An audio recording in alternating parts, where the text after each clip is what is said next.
దేవుని బిడ్డలారా, ప్రభువైన యేసు నామమున మీ అందరికీ శుభములు. దేవుడు ఇంకొక ఆదివారం సెప్టెంబర్ మాసం 2వ ఆదివార దినం మనల్ని సంఘముగా మరి ఆయన సమకూర్చి ఆయన మందిరంలో మనందరం కూడా చేరి ఆయన ఆరాధించి మరి ఈ వాక్యం వినడానికి ముఖ్యమైన ఉద్దేశము ఆయన పిలుపు. దేవుడు మరి క్రైస్తవులు మరి ఆదివారం ఆరాధనకు వచ్చి దేవుని ఆరాధించడం వల్ల ఏం కలుగుతుంది, దేవుని వాక్యాన్ని నేర్చుకోవడం వల్ల ఏం కలుగుతుంది, మనం ఇచ్చుట ద్వారా ఆ తర్వాత ప్రార్థన చేయటం ద్వారా ఏం కలుగుతుంది అని అంటే, ఈ లోకంలో ఉన్న వాళ్ళ యొక్క అభిప్రాయము మన జీవితాల్లో మార్చుకొని దేవుడి దగ్గర రమ్మని చెప్తున్నాడు. ఎందుకంటే దేవుడి దగ్గరికి వచ్చేవాళ్ళు, ముఖ్యంగా యేసు ప్రభువుని నమ్మిన నిజమైన దేవుడిని నమ్మిన వాళ్ళు ఎవ్వరు కూడా ధనవంతులు కావటానికి దేవుడు పిలవట్లేదు. రండి నా సన్నిధికి మిమ్మల్ని ధనవంతులు చేస్తా అనే మాట బైబిల్లో ఆయన చెప్పట్లేదు, కానీ ధన్యులు అవుతారని చెప్తున్నాడు. ధనవంతుడికి ధన్యుడికి చాలా తేడా ఉంది. కనుక మత్తయి సువార్త 5వ అధ్యాయం తీస్తే అక్కడ దేవుడు చెప్తాడు, ఆత్మ విషయమై దీనులైన వారు ధనవంతులు కాదు, వారు ధన్యులు అని చెప్తున్నాడు. కనుక దేవుడు అక్కడ రాసిన మాటలన్నీ కూడా ఆ ధన్యతలను చెప్తున్నాడు, ధనవంతులు కాదు. సో ఇంకా ఎవరైనా చర్చికి ధనవంతులు కావాలని వస్తున్నారంటే వారు చాలా దిక్కుమాలిన స్థితిలో ఉన్నట్టుగానే చెప్పాలంటే. ఎందుకంటే ఈ లోకంలో ఏ దేవుళ్ళ దగ్గరికి వెళ్ళినా దాదాపు అందరి యొక్క ఉద్దేశము ధనవంతులు కావాలని. కానీ ఇది యేసు ప్రభు దగ్గరికి వచ్చేవారు ఎవరు ధనవంతులు కాదని, ధనాన్ని వదిలిపెట్టి వస్తున్నారు యేసు దగ్గరికి. ఎందుకంటే ధనము ధన్యతను ఇవ్వలేదు కనుక. సో చర్చికి వచ్చి మనం వాక్యం నేర్చుకునే ఉద్దేశం కూడా మనం ధన్యులం కావటము అనేదే ఆయన యొక్క చిత్తము. కనుక ఆయన పిలుపు మరొక్కసారి చెప్తున్నాను, మనము ధన్యులం కావటానికి వచ్చిన మనమైతే ఖచ్చితంగా వాక్యం మీద శ్రద్ధ, దేవుడి యొక్క బైబిల్ మీద, పరిశుద్ధ లేఖనాల మీద మనకు ఆసక్తి ఉండాలి. కనుక ఈరోజు వాక్యం ప్రారంభించక ముందు ఒకసారి ఒక ఆయన చాలా తన జీవితంలో మరి చాలా కూర్చొని బాధపడుతున్నాడు. ఎందుకనంటే అతడి యొక్క వ్యాపారం వృద్ధి చెందట్లేదు, అతడి బిజినెస్ డెవలప్ కావట్లేదు. కారణం ఏంటంటే ఆయన తన జీవితంలో అన్నీ ఉన్నా కానీ ఆయనకు ఒకటి లేదు, అదేమిటంటే మరి తన యొక్క ఆ యొక్క బిజినెస్ కావాల్సిన ఇన్వెస్ట్మెంట్, పెట్టుబడి లేదు. ఆయనకు మంచి జ్ఞానం ఉంది, మంచి పర్మిషన్లు ఉన్నాయి, మంచి ల్యాండ్ ఉంది, ఇన్ఫ్రాస్ట్రక్చర్ ఉంది, ఆ తర్వాత కావాల్సిన మార్కెట్ ఉంది, అతడు చేయగలిగినంత ఆ యొక్క సామర్థ్యం ఉంది. ఇవన్నీ ఉన్నా కానీ అతనికి మరి పెట్టుబడి లేదు. అది ఎవరో ఒక పార్ట్నర్ వచ్చి పెడితే తప్ప కాదు. కనుక అతను తనకంటే కూడా ఏమీ లేనోళ్ళు పార్ట్నర్ అయ్యి డబ్బు పెట్టి ఎంతో సంపాదించుకున్నప్పుడు కూర్చొని బాధపడుతున్నాడంట. సో ఇది ఎందుకు నేను చెప్పానంటే, ఇది సంభవం ఎప్పుడు జరుగుతూనే ఉన్నది కనుక చెప్పాను. ఇతని జీవితంలో పార్ట్నర్ అనేవాడు లేడు. సో కనుక పార్ట్నర్ అంటే అతను నమ్మాలి, పార్ట్నర్ అంటే అతను కలిసి ఇతని యొక్క బిజినెస్లో పాలిభాగస్తుడు కావాలి, ఆ యొక్క భాగస్వామి కావాలి, అప్పుడే అవుతుంది. కనుక మరి అతనికి మరి తెలివి లేక, జ్ఞానం లేక, పర్మిషన్స్ లేక, లైసెన్సులు లేక, ల్యాండ్ లేక, ఇంకా టెక్నాలజీ ఇవన్నీ కాదండి, ఒక పార్ట్నర్ లేక కూడా మరి వెనకబడిపోయాడు. సో ఇలాంటి వాళ్ళు చదువుతూ ఉంటున్నప్పుడు మనం బైబిల్లోకి వస్తే మరి ఈరోజు బైబిల్లో కూడా పార్ట్నర్షిప్ గురించి బైబిల్ చెప్తుంది. పార్ట్నర్షిప్ ఉండాలని చెప్తున్నాను. పిల్లలు పెద్దగా అయిన తర్వాత, వయసు కొంచెం వచ్చిన తర్వాత వాళ్ళకి పార్ట్నర్స్ని తల్లిదండ్రులు వెతుకుతారా లేదా? వెతుకుతారు. కానీ కొంచెం పిల్లలు అడ్వాన్స్గా ఉంటే వాళ్ళే వెతుక్కుంటారు. అది మళ్ళీ నవ్వుతున్నారు కానీ మళ్ళీ వెతుక్కుంటారు. అయితే చిన్న పిల్లలకి పెళ్లి చేయరు, ఎందుకంటే పార్ట్నర్ అవసరం లేదు. అప్పుడు పెరిగిన తర్వాత యుక్త వయసు వచ్చినాక వాళ్లకు పార్ట్నర్ అవసరమని, పార్ట్నర్ లేకపోతే కూడా వాళ్ళు ఇక ఎట్టి పరిస్థితుల్లో వాళ్ళ జీవితంలో మాత్రమో ఇక అది అయ్యే పని కాదని దేవుడే చూశాడు. నరుడు ఒంటరిగా ఉంటామో మంచిది కాదని దేవుడు సాటి ఆయన సహాయం. సో కనుక పార్ట్నర్ అనేది ఇది మనుషుల ఇది కాదండి, బైబిల్ కాన్సెప్ట్ ఇది. దేవుడే పార్ట్నర్ని ఇచ్చాడు, ఆదాముకి ఒక పార్ట్నర్, లైఫ్ పార్ట్నర్ని ఇచ్చాడు. సో అలాగునే బైబిల్ చెప్తున్నప్పుడు మరి మన జీవితాలలో పార్ట్నర్స్ గురించి మనం చూడాలా వద్దా అనేది ఈరోజు దేవుని వాక్యంలోంచి నేర్చుకుందాం. దానియేలు గ్రంథం తీద్దాము. హెస్కేల్ తర్వాత దానియేలు గ్రంథం. పాత నిబంధనలో ఒక ప్రవచన లేకపోతే ప్రవక్త పుస్తకం ఇది, ఆయన పేరు మీద రాయబడింది. దానియేలు అనే గ్రంథం పేజ్ నెంబర్ 731లో ఉంటుంది. ఈ దానియేలు అనే గ్రంథం తీసినప్పుడు ఇశ్రాయేలుకు అప్పుడు రాజ్యము పోయిందంటే వాళ్ళు చేసిన దుర్మార్గతను బట్టి, వాళ్ళు బతికిన బతుకును బట్టి దేవుడు పొద్దున్న లేచి ప్రవక్తల్ని పంపించితే కానీ మాట వినకుండగా, భక్తి లేకుండగా, విగ్రహారాధనకు అలవాటు పడిపోయి మరి అన్యులను పెళ్లి చేసుకుంటూ చాలా రకాలైన పాపాలన్నీ చేసినందుకు దేవుడు ఓర్చుకొని తన దేశాన్ని అప్పచెప్పి తన ప్రజల్ని దేవుడు అన్యులకు అప్పచెప్పిందే ఈ దానియేలు గ్రంథంలో. యూదా రాజుకు యెహోయాకీము ఏలుబడిలో 3వ సంవత్సరంలో బబులోను రాజుకు నెబుకద్నెజరు యెరూషలేము మీదికి దిగి వచ్చి, ఫస్ట్ చాప్టర్ అండి, అక్కడిక్కడ చూడద్దు, మొదటి అధ్యాయమే, మొదటి వచనమే చదువుతున్నాను. ముట్టడి వేయగా ప్రభువు యూదా రాజుకు యెహోయాకీమును దేవుని మందిరంలోని శేషించిన ఉపకరణములను ఆ రాజు చేతికి అప్పగించాడు. దేవుడే తన ప్రజలను అప్పగించాడు. అప్పుడప్పుడు కూడా చాలామంది భార్యలు వాళ్ళ భర్తలను అప్పచెప్తారు పోలీస్ స్టేషన్లో. తన్నండి విన్నాను కదా, తాగి వస్తుంది. అప్పచెప్తారా లేదండి? నాకు వస్తుంటాయి ఫోన్లు వస్తూ ఉంటాయి. ఏంటి అని అంటే, పాస్టర్ ఏం చేయాలంటారు. ఇంకేం చేయాలి, చెప్పాలకి చెప్పంటే సరిపోద్ది, వచ్చి తీసుకుపోతారు కదా. అలాగున భార్యే భర్తను కదా అప్పచెప్పచ్చు. ఇంకా అలాంటివి వెళ్ళాయి. కానీ ఇక్కడ కూడా చెప్తుంది బైబిల్, దేవుడు తన ప్రజలను అప్పచెప్పాడండి. ఎవరికి? ఆ యొక్క బబులోను అనే సామ్రాజ్యాన్ని. వాళ్ళు వచ్చి మొత్తము ముట్టడి వేసి, ఇళ్ళు కూల్చి, పట్టణాన్ని కూల్చి, కాల్చి, అన్నీ ఎత్తుకొని, స్త్రీలను పిల్లలతో సహపాటు ఎత్తుకొని వెళ్ళిపోయారు. ఆ కాలంలో రాయబడిన ఒక గ్రంథం ఇది. అలాగూ వెళ్ళిపోయినప్పుడు పనికొచ్చే వాళ్ళందరినీ తీసుకెళ్లారు. పనికొచ్చిన బంగారం వెండి అంతా తీసుకెళ్లారు. ఆ తర్వాత దాంట్లో మాత్రం కొంతమందిని తీసుకెళ్ళి ఆ పనులకు పనులకు పెట్టారు. చాలా కష్టతరమైన పనులకు పెట్టారు. కానీ కొద్ది మందిని చూశారు, వాళ్ళు రాజవంశంలో పుట్టిన యవనస్తులు. దాదాపుగా వాళ్ళకి మంచి తెలివితేటలు ఉన్నట్టుగా చూసి, వాళ్ళు అలాంటి పిల్లల్ని వెట్టి పనులకు పెట్టద్దు, వాళ్ళను తీసుకొని రమ్మన్నాడు రాజు. వాడు నెబుకద్నెజరు చెప్పాడు, మీరు వాళ్ళతో పనులు చేయించొద్దు, వెట్టి పనులు చేయించొద్దు, కఠినమైన పనులు చేయించారు, లేబర్ పనులు చేయించొద్దు. ఏం చేయాలని అంటే వాళ్ళకి కల్దీల భాష నేర్పండి, కల్దీల విద్య నేర్పండి మన దగ్గర. ఆ తర్వాత వాళ్ళని ట్రైన్ చేయండి, వాళ్ళు మన యొక్క అడ్మినిస్ట్రేషన్కి, మన పరిపాలనకు పనికొస్తారు అని చెప్పి రాజు చెప్పినప్పుడు ఒక ముగ్గురు యవనస్తులు, షడ్రక్, మేషక్, అబేద్నెగోలు, అది వాళ్ళ పేరు కాదు, అసలు పేరు హనన్యా, మిషేల్, అజర్యా అని యూదుల పేర్లు వాళ్ళే. కానీ ఆ పేర్లతో ఉన్న వాళ్ళని ఇంకొక ఆయనను దానియేల్ అని పిలిచి వాళ్ళని రాజభవనంలోకి తీసుకెళ్ళి వాళ్లకు మంచి ట్రైనింగ్ సెంటర్లో పెట్టి వాళ్లకు రాజు తినే భోజనమే పెట్టడానికి కూడా సిద్ధపడ్డప్పుడు కొంతకాలం వాళ్ళు తిన్నారండి. అంటే వాళ్ళు ట్రైన్ అయ్యారు. ట్రైన్ అయిపోయిన తర్వాత వాళ్ళకు ఎంత గొప్ప జ్ఞానం అంటే, దేవుడు బబులోను సామ్రాజ్యంలో ఉండే సామ్రాజ్యం, రాజ్యంగా సామ్రాజ్యం 120 రాజ్యాలు ఆయన కింద ఉన్నాయి. 120 కనుక ఒకప్పుడు బ్రిటిష్, రోమ్ వాళ్ళు ఎట్లా ప్రపంచాన్ని వెళ్ళారో అలాగున ఈ యొక్క బబులోను సామ్రాజ్యం కూడా ఆనాటి ప్రపంచాన్ని ఏలింది. అలా అప్పుడు వెళ్ళినప్పుడు వీళ్ళని కూడా చితగొట్టారు, ఇశ్రాయేలును కూడా, దేవుని ప్రజల్ని చితగొట్టి ఓడించి తీసుకొని వెళ్ళిపోయారు, కొలగొట్టి. ఆ కాలంలో ఈ యొక్క నలుగురు యవనస్తులు, షడ్రక్, మేషక్, అబేద్నెగోలు, ఆ యొక్క దానియేల్ అనేవాళ్ళు, వాళ్ళు వీళ్ళందరికంటే రాజ్యాలలో 10 రెట్లు శ్రేష్టమైన జ్ఞానాన్ని కనపరిచాడు. రాజు స్టన్ అయిపోయాడు. 99 మార్క్స్ కాదు, అన్నిట్లలో 100 వస్తున్నాయి, 101, 102 వస్తున్నాయి. ఇదేంటిది 102 అంటే 108 అంటే అవి కాదు, మార్క్స్ వస్తున్నాయి. అద్దిరిపోయారు. ఏమీ జ్ఞానం వీళ్ళు ఎక్కడోళ్ళు అంటే, అదే రాజా చిన్న ఇశ్రాయేల్ రాజ్యం మనం కొట్టే తీసుకొచ్చాం, వాళ్ళు మా యూదులు చాలా ఇంటెలిజెంట్. ఓకే, రాజు పెట్టుకున్నాడు, ఎందుకైనా పనికి వస్తుంది. మరి వాళ్ళకున్న జ్ఞానానికి వాళ్లకు మంత్ర విద్య నేర్పించాలి, వాళ్ళకున్న జ్ఞానానికి గారడి విద్య నేర్పించాలి, తంత్ర విద్యలు అలాంటివి పెట్టాడు, సరే అవి నేర్చుకున్నారు, అవి కూడా అయిపోయింది. ఆ తర్వాత కొంతకాలం అయినాక రాజుకి ఒకరోజు కల వచ్చిందండి. కల వచ్చింది ఆయనకు. ఆ కలకు రాజు ఎంత భయపడిపోయాడంటే చాలా భయపడిపోయాడండి, చాలా భయపడాడు. ఇప్పుడు నయ్యం ఫోన్ చేస్తే భయపడలే అందరూ? అరే నయ్యమే భయపెట్టగలిగితే దేవుడు భయపెట్టలేడా అండి? తప్పక భయపెడతాడు. కనుక ఎవరైనా చిన్నపిల్లలు చూడండి, ఒక్కసారి బెదురుకున్నారంటే ఇంకా వాళ్ళని తల్లి కూడా ఇచ్చేయలేదు, సముదాయించలేదు, అంత భయపడిపోతారండి, ఉలిక్కి పడుతుంటుంటారు. అలాంటి భయాలు మనిషికి కలిగితే మరి వీడు రాజు కలగని భయపడుతున్నాడండి. సమస్త సామ్రాజ్యంలో ఎవరినైనా భయపెట్టగలిగిన వాడు నిద్రలో భయపడ్డాడండి. సిల్లిగా ఉంది కదా. అంటే దేవుడికి ఎంత శక్తి ఉంది. ఆ దేశంలో వాడికి ఉన్న యుద్ధ శక్తి, వాడికి ఉన్న ఆ యొక్క సైనిక శక్తి, ఆయుధ శక్తి, ధనం ఏదన్నానండి, అధికారంతో రాజ్యం దేశమంతా వాడికి భయపడతారు. వాడిని భయపెట్టేవాడు ఎవడు లేడు. దేవుడు ఏం చేశాడంటే వాడిని నిద్రలో భయపెట్టాడండి. వాడు పొద్దున్నే లేచి కలత గుండె అంటా ఉన్నాడు. ఏమైందంటే కల వచ్చింది. మరి కల వస్తే అంత భయపడాలా? లేదు. ఆ కల ఎట్లా వచ్చిందంటే వాడు ఎన్నడూ చూడని కల వచ్చినాడు. పెద్ద స్టాచ్యూ కనిపిస్తుంది, తల బంగారం అయ్యుండి, వెండి అయ్యుండి, ఇత్తడి అయ్యుండి, ఇనుము అయ్యుండి, కాళ్ళు బురద అయ్యుండి, అది చూసి ఎంత బెదురుకున్నాడంటే తర్వాత రాజ్యంలో కదా ఆ యొక్క రాణులు చెలికత్తలు నమ్ముకొని ఉంటారు, ఇది ఏంది రాజుగాడు ఇట్లా భయపడుతున్నాడు అని అంతా భయపడిపోయాడు కలత.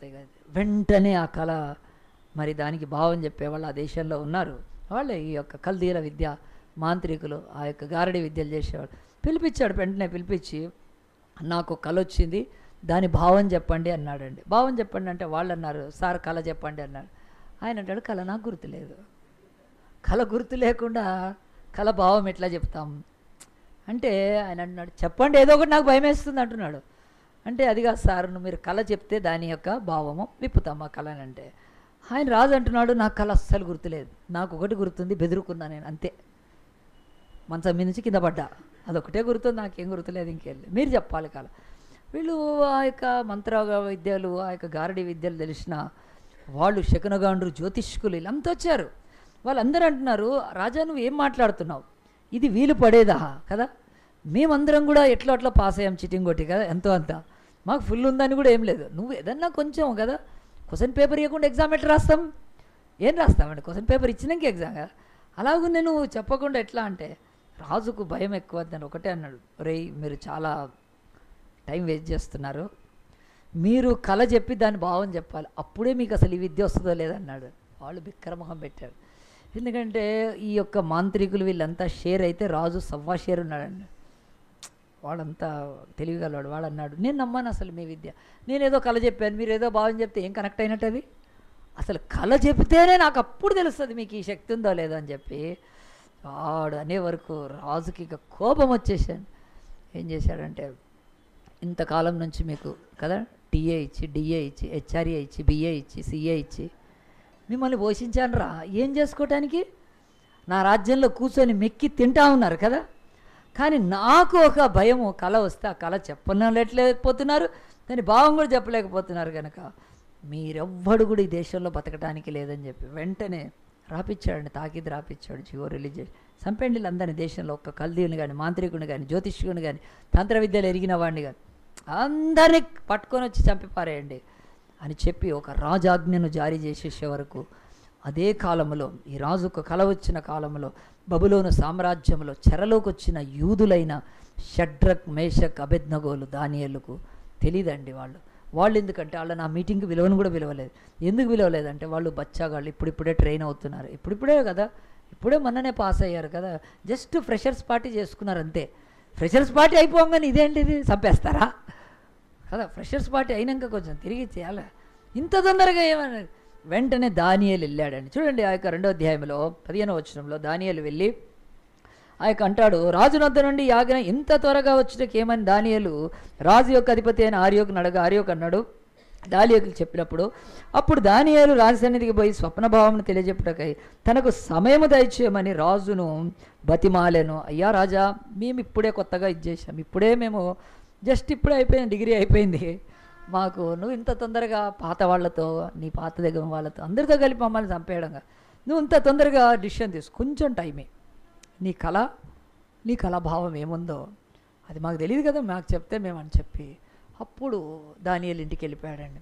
ఇంటికి వెళ్ళిపోయి ఏం చేయాలి దానియేలు కదా, దానియేలు ఇంటికి వెళ్ళి ఏం చేయాలంటే, ఈరోజు నైట్ ఎక్స్ప్రెస్ ఏది ఉంది ఎక్కి, ఈరోజు లాస్ట్ బస్సు ఏది ఉంది ఎక్కి వెళ్ళిపోతే అయిపోతుంది, లేకపోతే ఎక్కడైనా దాక్కుందామా, లేకుంటే మారు వేషం వేసుకుందామా కదా, అనన్య నీకు చీర కట్టుకోనికి వస్తా, ఎందుకంటే నయం కట్టుకునేవాడు చీరలు కదా, అట్లా చీర కట్టుకోనికి వస్తా, నీకు ఫ్రాక్ వేసుకోనికి వస్తా కదా, ఎట్లా అట్లా మారు వేషాలు వేసుకొని దేశంలోంచి వెళ్ళిపోదాం, మనకి ఇది అయ్యేది కాదు, పెట్టేది కాదు, మనం నిజంగా ఇలాంటి కాదు అని చెప్పి దానియేలు ఏమి అలాంటి ఆ యొక్క పలాయనమో ఆ యొక్క ప్రోగ్రామ్స్ ఏం ఫిట్ చేయలేదండి. ఆయన ఒకటి చేశాడు, ఏం చేశాడంటే దానియేలు అనే యవనస్తుడు తర్వాత వచ్చాడు. అప్పుడు దానియేలు తన ఇంటికి పోయి తన స్నేహితులైన హనన్యాకు, మిషాయేలుకు, అజర్యాకు సంగతి తెలియజేసి తాను తన స్నేహితులు బబులోనులో తక్కిన జ్ఞానంతో నశింపుకున్నాడు.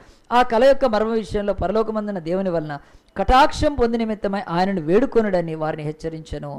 బైబిల్ ఒకటి చెప్తుందండి, దేవుని బిడ్డలకు కల్దీయుల విద్య ట్రైన్ చేశారు వాళ్ళు, జ్ఞానము, జ్యోతిష్ శాస్త్రము, ఆ తర్వాత గారడి విద్య, మంత్ర విద్య, ఇంకా ఈ యూనివర్సిటీలు ఇచ్చే ఈ విద్యలన్నీ కూడా సకల ప్రపంచంలో ప్రతివాడికి ఉంటాయి. కానీ ఆనాడు యూదుడికి, ఈనాడు క్రైస్తవుడికి ఒక విద్య తెలుసు, అది ప్రార్థనా విద్య. చప్పట్లు కొడదామా అండి. ప్రేయర్ వీళ్ళకే ఇచ్చాడు భూమి మీద. బొమ్మ, చెట్టు, రాయి, రప్ప, నది, ఆకాశంలో దేని వైపు తిరిగి పూజించి ప్రార్థించడానికి ఈ యొక్క ప్రజలు ఒప్పుకోరు. ఆనాడు వారు సున్నతి చేయబడ్డారు, అది శరీర సున్నతి. ఈరోజు మనకు హృదయానికి సున్నతి చేశాడు బాప్తిసం. కనుక మన మనస్సును మార్చుకొని దేవుడి వద్దకు వెళ్ళి ప్రార్థన చేయడానికి ఉన్న ఆ శక్తిని, ఆ ప్రభావాన్ని దేవుడిస్తే వీళ్ళు ఏం చేయలేదండి, ఏం భయపడిపోలేదు కదా. అరే ఇంకా మాకు పెళ్లి సంబంధాలు కూడా చూడలేదు, కనీసం ఏమంటారు, పూల పనులు కూడా కాలేదు. అప్పుడే వీడు పూల పనులు కాదు, ఇటు డైరెక్టు కదా, మెడలో వేరే పనులు వేసేటట్టున్నాడు అని ఏం భయపడలేదండి వాళ్ళు. అసలు వాళ్ళ పెళ్లి గురించి చాలా వెళ్ళి ప్రార్థన చేద్దామని వాళ్ళు ప్రార్థన చేస్తున్నారు. వాళ్ళు ప్రార్థన చేస్తున్నప్పుడు ఏం జరిగిందండి, వాళ్ళ ప్రార్థనకి ఏమీ ఆధారం ఉంది? వాళ్ళకి న్యూ టెస్టిమెంట్ ఏమీ లేదు. ఉందండి న్యూ టెస్టిమెంట్? అప్పటికీ లేదు. వాళ్ళు ఏం ప్రార్థన చేసి ఉంటారు వాళ్ళు నలుగురు? ప్రభు ఆనాడు మోషే ప్రార్థన చేస్తే నువ్వు సముద్రాన్ని పాయాలి, యోషువ ప్రార్థన చేస్తే సూర్యచంద్రులు నాపావు అని చెప్పి వాళ్ళు ఆనాడు అంతకుముందు ఎవరి ప్రార్థన? గిద్యోను ప్రార్థన చేస్తే ప్రభా అయ్యా నువ్వు నా తండ్రి ఎంతమంది ఆ యొక్క అమాలేకీలను కదమాలేకీలు ఇంకా మిద్యానీయులను లక్షల మంది వెనక్కి తిప్పావు. నువ్వు ప్రార్థనకు శక్తి ఉంది కనుక మనం ఎందుకు భయపడి పారిపోవాలని నలుగురు కలిసి ప్రార్థన చేశారండి. ప్రార్థన చేసిన తర్వాత వెంటనే ఆ యొక్క దానియేలుకి ఆ యొక్క రాజుకు వచ్చిన కళ సేమ్ అన్నమాట. ఏం చేశారు? దేవుడు కొట్టాడు కదా, కాపీ పేస్ట్ అని కొట్టాడు, సర్రని వచ్చేసి ఆహా ఎంత చక్కగా వచ్చేసింది కళ, సేమ్ అంతే, ఇంకేం ఇదే దేవుడు రాజా, అవును ఇదే, అదే పెద్ద విగ్రహం, అదే బంగారు తల, అదే ఆ యొక్క ఇత్తడి, ఆ తర్వాత వెండి కాళ్ళు. లేచి తెల్లారు లేచి రాజు దగ్గర పోయాడు.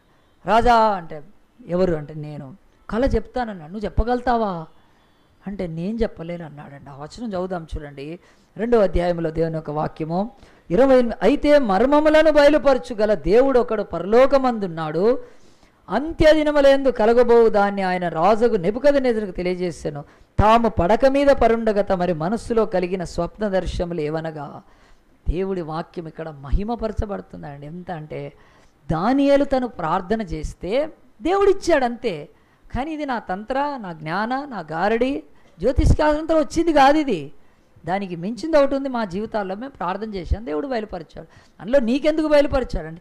ఇక నీ తర్వాత కొన్ని సామ్రాజ్యాలు ఈ భూమి మీద లేస్తాయి, వాటి తర్వాత యేసుక్రీస్తు యొక్క రాజ్యం భూమి మీదకి వస్తుంది, సర్వ ప్రపంచాన్ని ఆయన ఎలబోతున్నాడు అని ఒక కళని దేవుడు ముందు చూపించాడండి. అంటే భవిష్యత్తును చూపించాడు, పని ప్రవచనంలో చూపించినట్టు కళ రూపంలో చూపించాడు. అది తెలుసుకున్నాక బైబిల్ ప్రియ దేవుడు వీళ్ళారు ఆలోచించండి. ఆనాడు అన్ని దేశాల వాళ్ళు అక్కడ ఉన్నప్పటికీ వాళ్ళందరి ద్వారా దేవుడికి మహిమ రాదు.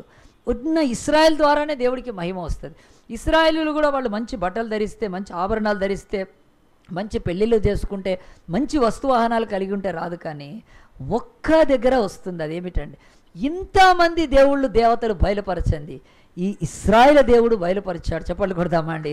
దాని ద్వారానే దేవుడికి మహిమ. దేవుడు ఇప్పటికీ చెప్తున్నాడు, మన ద్వారా దేవుడికి ఎట్లా మహిమ వస్తుందంటే, ఈ లోకంలో ఎవడు చేయజాలంది, ఎవడు కూడా మరి ఊహించజాలంది, ఎవడు కూడా తలపెడితే కూడా వాడి బ్రతుకులో ఎన్నడూ కూడా చూడలేనిది దేవుడు మన ద్వారా జరిగించుకోవటానికి ఇష్టపడే రాజుకు కళ ఇచ్చి కళను మర్చిపోయేటట్టు చేశాడు. దాన్ని చెప్పగలిగిన వాళ్ళ నా దేశంలో దేవుడు అంటున్నాడు. ఆ యొక్క యవనస్తుల బ్రతుకుల్లో ఒకటి ఉంది, అదేమిటి అనంటే వాళ్ళు కలిసి ప్రార్థన చేస్తున్నారండి. సో బైబిల్ మొట్టమొదటి చెప్తుంది, ఫ్రెండ్స్ నీకుంటే కాదు, ప్రేయర్ పార్ట్నర్స్ ఉన్న ఫ్రెండ్స్ ఉండాలి నీకు ఒక్క స్నేహితుడైనా ప్రార్థన చేస్తాడా? ఈరోజు పిలిస్తే, దానియేలు పిలిస్తే వాళ్ళు ప్రార్థన చేయడానికి వచ్చారు. ఈరోజు చాలా మటుకు తిరగటానికి పార్ట్నర్స్ ఉన్నారు చాలామంది. రోడ్ల మీద ఎక్కడ తిరుగుతామన్నా రమ్మంటే వస్తారండి. కొంతమంది షాపింగ్ చేయడానికి పార్ట్నర్స్ ఉంటారు, రమ్మనగానే పరిగెత్తుకొని వస్తారు. తాగటానికి, తినటానికి, తిరగటానికి tea tea tea tea tea అంటే టీటీ కాదు, టీటీ అంటే ఎదవ టీటీ అని అనమాట. తినటానికి చాలామంది పార్ట్నర్ దొరుకుతారు, తాగటానికి తిరగటానికి. నేను బైబిల్ చెప్తుందండి, ప్రేయర్ చేయడానికి ఉన్నారా? ఈరోజు ప్రార్థన దేవుడు మర్మాలను బయలుపరుస్తుంది. ఎవరి ప్రార్థన అంటే పార్ట్నర్స్ ప్రార్థన, భాగస్వామి. బైబిల్లో 3 times ఉందండి పార్ట్నర్ అనే మాట. ఇంగ్లీష్ బైబిల్ ప్రకారం 3 times ఉందని నేను చూసి ఎతికినాక, దేవా ఇది 3 times అంటే తండ్రి కుమార పరిశుద్ధాత్మక సూచనగా ఉందండి. కనుక ఆయన మనిషిని సృజించినప్పుడు ఆదికాండం 1వ అధ్యాయంలో 20వ వచనంలో ఉంటుంది, మన పోలిక చొప్పున మన స్వరూపములో నరుని సృజించదము అనే మాట వాడినప్పుడు తండ్రి కుమార పరిశుద్ధాత్మ దేవుడు అన్నిట్లలో పార్ట్నర్స్గా ఉంటారు. ఈ యొక్క భూమి మీద ఆ యొక్క త్రిత్వమైన దైవ వ్యక్తిత్వంలో ఉన్న ముగ్గురు. కనుక దేవుడు చెప్తున్నాడు ఈరోజు కూడా పార్ట్నర్స్ అంటే మనము నిజంగా స్నేహితులు మనకు పార్ట్నర్స్గా ఉన్నారా? ఆలోచించండి. నువ్వు ఎవరైనా అడిగితే ఒక్కళ్ళని వచ్చి నీతో ప్రార్థన చేయగలిగిన వాళ్ళు ఉన్నారా? లేదా నీకు ₹1,00,000 కావాలంటే ఇస్తారు తప్ప 5 నిమిషాలు నీతో ప్రార్థన చేసేవాళ్ళు ఉండకపోవచ్చు అండి. అది నీ లైఫ్లో నువ్వు చేంజ్ చేసుకోవాలి. దానియేలుకున్న జ్ఞానం, దానియేలుకున్న శక్తి, దానియేలుకున్న అపారమైన మేధో సంపత్తి, దానియేలుకున్న తెగువ, ఇవి కాదండి బైబిల్ అతనికి మర్మము. డైరెక్ట్ దేవుడి ఎదురు ఆ యొక్క రాజాది కాదు, అది మర్మములను బయలుపరిచే మాకొక దేవుడు ఉన్నాడు. ఆ దేవుడి దగ్గరికి మేము ప్రార్థనతో వెళ్ళగలుగుతాము. నేను ప్రార్థనను బట్టి ఇదిగో మా యొక్క గ్రూప్ ప్రేయర్, పార్ట్నర్స్ ప్రేయర్ తోటి ఇంత సంగతిని తెలుసుకున్నామని తెలియదు. వెంటనే రాజు అతన్ని ఎంత గణపరిచాడండి. దానియేలు సామ్రాజ్యంలో అత్యున్నతమైన స్థితికి తీసుకెళ్ళి, మళ్ళీ దానియేలు వెళ్ళి తన 3 స్నేహితులను కూడా పెద్ద పోస్టులు ఇప్పించేశాడు. చెప్పాలంటే ఆ యొక్క చీఫ్ సెక్రటరీస్ అంటారు కదా, ఐఏఎస్లకు, ఐపీఎస్లకు చీఫ్ సెక్రటరీ ఏ స్టేజ్లోకి వెళ్ళి, ప్రధానమంత్రి స్టేజ్లోకి వెళ్ళిపోయాడు ఆయన రాజు. అయితే ఇంత దేవుడు ఎట్లా ఇచ్చాడంటే, వీళ్ళ బ్రతుకుల్లో నాకు నువ్వు నీకు నేను ఏమిటి అంటే, మనం ఒక్క విలేజ్ బ్రదర్ మనది, మన ఒకే జిల్లా, మన జిల్లా కదా. ఏ జిల్లా ఈ జిల్లా పాట కూడా వినే ఉంటారు కదా, దరిద్రపు జిల్లా కదా. ఇప్పుడు జిల్లాలు ఎక్కువ అవుతున్నాయి. ఏ జిల్లా అంటే పోయింద్రా జిల్లా అనుకోవాలి కదా, 27 జిల్లాలు చేస్తున్నాడు కదా. ఇప్పుడు ఏ జిల్లా కాదు ఇప్పుడు కదా కదా. అలాగున ఈడు మావోడు, ఈడు మావోడు. నా ప్రార్థన భాగస్వామి అని ఎంతమంది గురించి చెప్పుకోగలరు. ఈ బైబిల్లో దానియేలు చెప్తున్నాడు, నా బ్రతుకులో గొప్ప మరణము మీదకి వచ్చినప్పుడు, ఖడ్గం వచ్చినప్పుడు, చాలా ఇక రాజు ఆగిన వెనక్కి వెళ్ళదు కనుక, అలాంటి కాలంలో బైబిల్ అంటుంది వాళ్ళ ప్రాణాలు కాపాడబడ్డం నథింగ్, అది లేశం, అది నిమిత్తం మాత్రమే, అంతే వాళ్ళ ప్రాణాలు కాపాడు. అసలేంటో తెలుసా అండి, రివీలింగ్ ఆఫ్ మిస్టరీస్. ఈరోజు నీ జీవితంలో ఏదైనా ఒక మిస్టరీ తెలియాలంటే, ఒక మర్మం బయలుపడాలంటే దేవుడు అంటున్నాడు నువ్వేం చేయాలి తెలుసా, ప్రార్థన చేయాలి. ఇర్మియా 33:3 చూద్దామా. ఇర్మియా 33:3 బైబిల్ గాడ్స్ టెలిఫోన్ నెంబర్ అంటారు కదా. నీవు నాకు మొర్రపెట్టుము, నేను నీకు ఉత్తరం ఇచ్చేది, గ్రహింపలేని గొప్ప సంగతులను, గూఢమైన సంగతులను నేను నీకు తెలియచేయదను. ఈ మాట బైబిల్లో ఉంది, మరి చదువుతున్నామా మనం? ప్రార్థనలో ఉంది. అది ప్రార్థన కట్టున్నాడు. కానీ నువ్వెంత డబ్బు ఇచ్చినా, ఎంత వెండి ఇచ్చినా, ఎంత బంగారం ఇచ్చినా, దేవుడు అంటాడు మిస్టరీస్ రివీల్ కావు, మర్మాలు, గొప్ప సంగతులు బయటపడాలంటే దానియేలు ఆనాడికి, మరి ఆనాడు వాళ్ళు ఎంత దేవుని నమ్మారు. దేవా ఇది ఏ పాటిది కదా, నువ్వు మర్మములను బయలుపరచగలవు, కలల స్వప్నముల భావాలను బయలుపరచడం గొప్ప కాదు, ఆ కళనే బయలుపరిచే దేవుడు నువ్వు మాకున్నావని చెప్పి దానియేలు ప్రార్థన చేసినప్పుడు ఎంత మేలు జరిగిందని. కనుక ఒక్కసారి మనం ప్రశ్న వేసుకోవాలి, ఈరోజు నాకు ఫ్రెండ్స్లో ఒక ప్రేయర్ పార్ట్నర్ ఉన్నాడా కదా, చెప్పుకోవటానికి చాలామంది స్నేహితులు. ఇంకొకసారి అది వాట్సాప్ ఓపెన్ చేస్తే గ్రూపులు, ఆ దరిద్రపు గ్రూపులు, వాళ్ళు పెట్టే డీపీలు చూడలేక ప్రాణం పోతూ ఉండదు. ఎన్ని గ్రూపులు అండి, ఎన్నెన్ని గ్రూపులు ఒక్క ప్రేయర్ గ్రూప్ అనేది పెట్టుకుంటున్నారండి. అసలు చేద్దాం మనం కలిసి ప్రార్థన చేద్దాం మనం అని ఒక్క గ్రూప్ అన్న ప్రేయర్ గ్రూప్ ఉంటుందా? ఫ్రెండ్స్లో ముఖ్యంగా కదా, ఎంత చాటింగ్ చేస్తారు, ఎంత మరి ఆ యొక్క టెక్నాలజీ వాడుకుంటారు. కానీ ప్రేయర్ గ్రూప్ ఉందా నీకు? నీ ఫ్రెండ్స్లో ఒక్కడిద్దరైనా నువ్వు ప్రేయర్ చేయమంటే చేస్తాడా? ఆలోచించుకోవాలండి. రెండోది చూపిస్తాను చూడండి. దానియేలు గ్రంథం తర్వాత మనమందరం కూడా ఆ యొక్క అపోస్తుల కార్యం 1వ అధ్యాయం తీద్దాం. అపోస్తుల కార్యం 1వ అధ్యాయం తీస్తే ఇక్కడ కూడా అలాంటిదే ఇంకోటి దేవుడి యొక్క వాక్యం. అపోస్తుల కార్యం 1వ అధ్యాయంలో తీసి ఉంచండి. యోహాను ఎండింగు, అపోస్తుల కార్యం బిగినింగ్. ఇంగ్లీష్లో జాన్ ద గాస్పల్ అంటారు, యాక్ట్స్ అంటారు. అపోస్తుల కార్యం యాక్ట్స్. న్యూ టెస్టిమెంట్లో 4th 5th బుక్. అది ఓపెన్ చేసి పెట్టుకోండి. బైబిల్ అంటుంది ఇక్కడ జరిగిన సంఘటన ఏంటి. యేసు లోకానికి వచ్చాడు, మరణించాడు, సమాధి చేయబడ్డాడు, తిరిగి లేచాడు, పునరుత్థానుడైపోయాడు. బాగానే ఉంది ఇది. ఆ తర్వాత ఏం జరిగింది? యెరూషలేములో గోల. అసలు యెరూషలేములో యేసు ప్రభువుని బట్టి ఎంత ఇబ్బంది పడ్డారు. ఆయన మతానికి వ్యతిరేకని, ఆయన మనుషులకు ధర్మశాస్త్రం కాక ఇంకేదో చెప్తున్నాడని చాలా ఇబ్బంది పడి చివరిగా పట్టుకొని ఆయన మీద అన్యాయపు తీర్పు తెరిచి సిలువ వేసి చంపేశారు. సిలువ వేసినప్పుడు శిష్యులంతా పారిపోయారు. పారిపోయిన తర్వాత మళ్ళీ ఏముందంటే, ఆనాడు ప్రజల్లో చాలా రకాలైన ఉన్నాయి. కొంతమంది ప్రజలు ఏమనుకున్నారు, ముఖ్యంగా శాస్త్రులు, పరిసయ్యులు, మతాధికారులు, ఈడి పీడ వదిలిపోయింది, యేసు ప్రభు చంపాం, సిలువకేశాం, అక్కడికి అయిపోయింది. కాదండి, అది అంత మాత్రమే. కొంతమంది ఆయన నమ్మిన వాళ్ళంతా యేసు వచ్చాడు, ఆయన చనిపోయాడు, చనిపోయే వరకు మేమెంత హోప్ పెట్టుకున్నాం, తుస్సు పోయింది, యేసు ప్రభు చనిపోయాడు, వెళ్ళిపోయాడు, ఇంకేముందండి. ఆ తర్వాత శిష్యులు కదా, వాళ్ళకి ఇంకో బాధ, డబల్ బాధ, బయట కనిపిస్తుంటారు. ఆయన శిష్యులే కదా, ఉతుకుతారు, పట్టుకుంటారు, వాళ్లకు డబల్ ప్రాబ్లం. వాళ్ళకి డిసైపుల్స్ కనుక డబల్ ప్రాబ్లం ఉంటుంది. వాళ్ళు తిరుగుతూ ఉన్నారు పాపం, వాళ్ళు దాక్కొని ఇదొక వర్గం. అయితే ఇంకా యెరూషలేము అంతా కలవరంతో నిండింది. ఏంటిది, ఆయన అంతా కొత్త బోధలతో నింపేశాడు, అనేకులు విభిన్నంగా మాట్లాడుతున్నారు మన మోషే. అలాగున్న ప్రజలంతా, అధికారులంతా ఇంత కలవరంతో నిండిపోయిందండి యెరూషలేము ఒకప్పుడు. యేసు ప్రభు ఇదంతా కాకుండా కొత్తది ఏంటో తెలుసా, యేసు లేచాడని చెప్తున్నారండి. ఇది ఇంకా విడ్డూరంగా ఉంది. లేచాడా? నువ్వు చూసావా? నువ్వు చూసినప్పుడు కదా, నువ్వు కళ్ళు సరిగ్గా చూసుకున్నావా? ఎవరిని చూసి యేసు ప్రభు అనుకున్నావు నువ్వు అని అంటుంటే, మెల్లమెల్లగా శిష్యులకు కనబడుతూ 500 మందికి కనపడ్డాడు. ఆ యొక్క యేసు పునరుత్థానం యొక్క దర్శనం ఇంకా యెరూషలేమును కలవరపడేసిందండి. ఎందుకండి నేను చనిపోయాడు, క్లోజ్ అయిపోయింది అనుకున్నాం చాప్టర్, మళ్ళీ లేచాడంట, కనిపిస్తున్నాడంట, నువ్వు చూసావా, చూడలేదు, ఆడు చూసా. ఈ కలవరంతో ఎంత యెరూషలేము నిండిపోయినప్పుడు మళ్ళొక్కసారి మతాధికారులు, రాజ్యాధికారులు ఏం చేయాలని ఆలోచిస్తున్నప్పుడే ఎవళ్ళే అని చెప్పి కొంతమంది సైలెంట్ అయిపోయినా కానీ అది పెరుగుతూ ఉందండి. యేసు ప్రభు పునరుత్థాన శరీరాన్ని ధరించుకొని ఆయన గాలిమిల్లో నీళ్ల మీద ఇలాగున గోడ ఉంటే దాంట్లోంచి వెళ్ళిపోయేయగలిగిన ఒక ఆత్మ సంబంధమైన శరీరాన్ని దర్శించుకొని మాట్లాడుతూ వారి విశ్వాసాన్ని స్థిరపరిచి వాళ్ళతో పాటు రొట్టెలు తిన్నాడండి, చేపలు తిన్నాడు యేసుప్రభు. పునరుత్థానుడైన యేసు తిన్నట్టుంది. యేసుప్రభు తిన్నాడంటే ఏముండాలి, పళ్ళైతే ఉండాలి, నాలుగైతే ఉండాలి కదా, మరి ఆయన దయ్యం గలా కాదండి. యేసుప్రభు పునరుత్థాన శరీరంలో ఆయన తిని చూపించి, నేను ఖచ్చితంగా మీరు కూడా పునరుత్థానం పొందుతారు, నా ఈ బోధ నేను చేసింది, మీరు ఎందుకు అనుమానపడుతున్నారు, ఒకడొకడు మాట్లాడు కేసు లేచి ఉంటాడా, ఉరుకర ఎందుకు లేవాడు. నాయిను గ్రామంలో పాడి మీద నుంచి యవనస్తుండే లేపలేదా, మనం చూసాం కదా. మరి యాయిరు అనే ఒక మతాధికారి వాళ్ళ ఇంట్లో కూతురు చచ్చిపోతే పోయి లేపాడు యేసుప్రభు.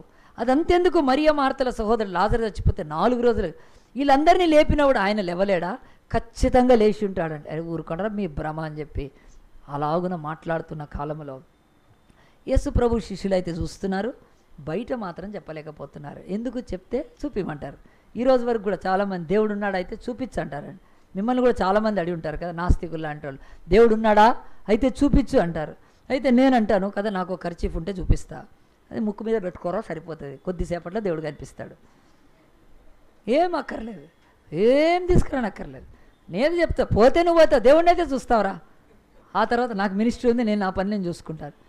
ఎవడైనా దేవుణ్ణి అడిగితే ఒకటేసారి చిన్న కర్చీఫ్ ఈజ్ ఇనఫ్ పెట్టుకొని కట్టేస్తే అయిపోతుంది అంతే. దేవుడు చక్కగా కనిపిస్తాడు, ఫస్ట్ చుక్కలు, తర్వాత దేవుడు అందుకే ఇప్పుడు యేసుప్రభు శిష్యులకు కూడా అదే ప్రాబ్లం.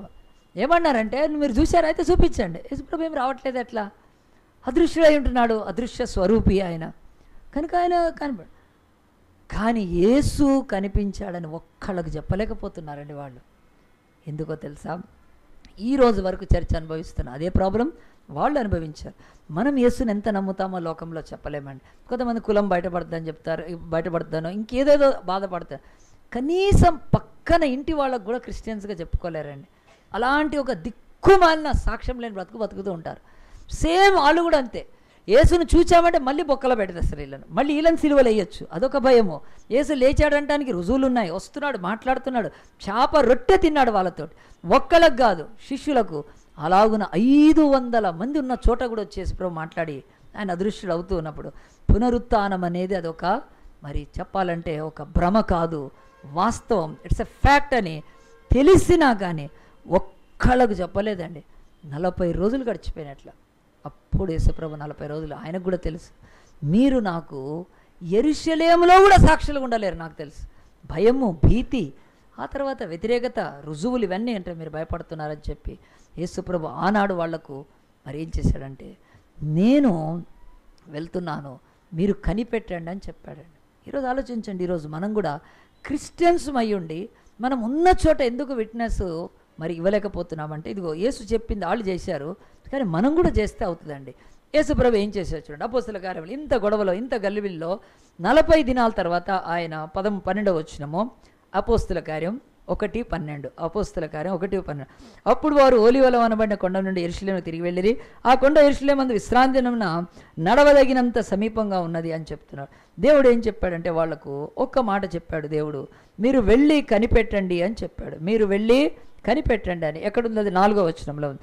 ఆయనను వారిని కలుసుకొని ఇలాగా, మీరు యెరూషలేము నుండి వెళ్ళిన నా వలన విన్న తండ్రి యొక్క వాగ్దానము కొరకు కనిపెట్టండి అని చెప్పాడు. చెప్పిన తర్వాత వీళ్ళు అక్కడి నుంచి 40 దినాల తర్వాత వెళ్ళిపోయారండి. వెళ్ళిపోయి ఎక్కడికి వెళ్ళారు, ఇందాక 12వ వచనంలో చదివాం, అది మరి ఒక స్త్రీ ఇల్లు, అది 13వ వచనంలో ఉంది చూడండి.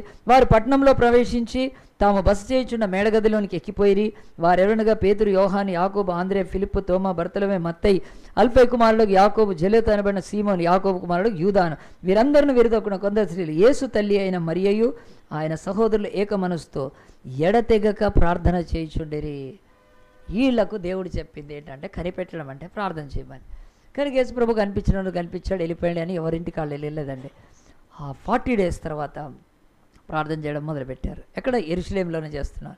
ఈ యొక్క యెరూషలేములో ఉన్న ఒక ఆమె ధనవంతురాలు, ఆమె పేరు మరియా. యేసు తల్లి కాదు, యేసు తల్లి కాక ఇంకొక మరియ ఉంది. ఆమె ఇంటిలో మేడగదిలో చేరి ప్రార్థన చేస్తారు.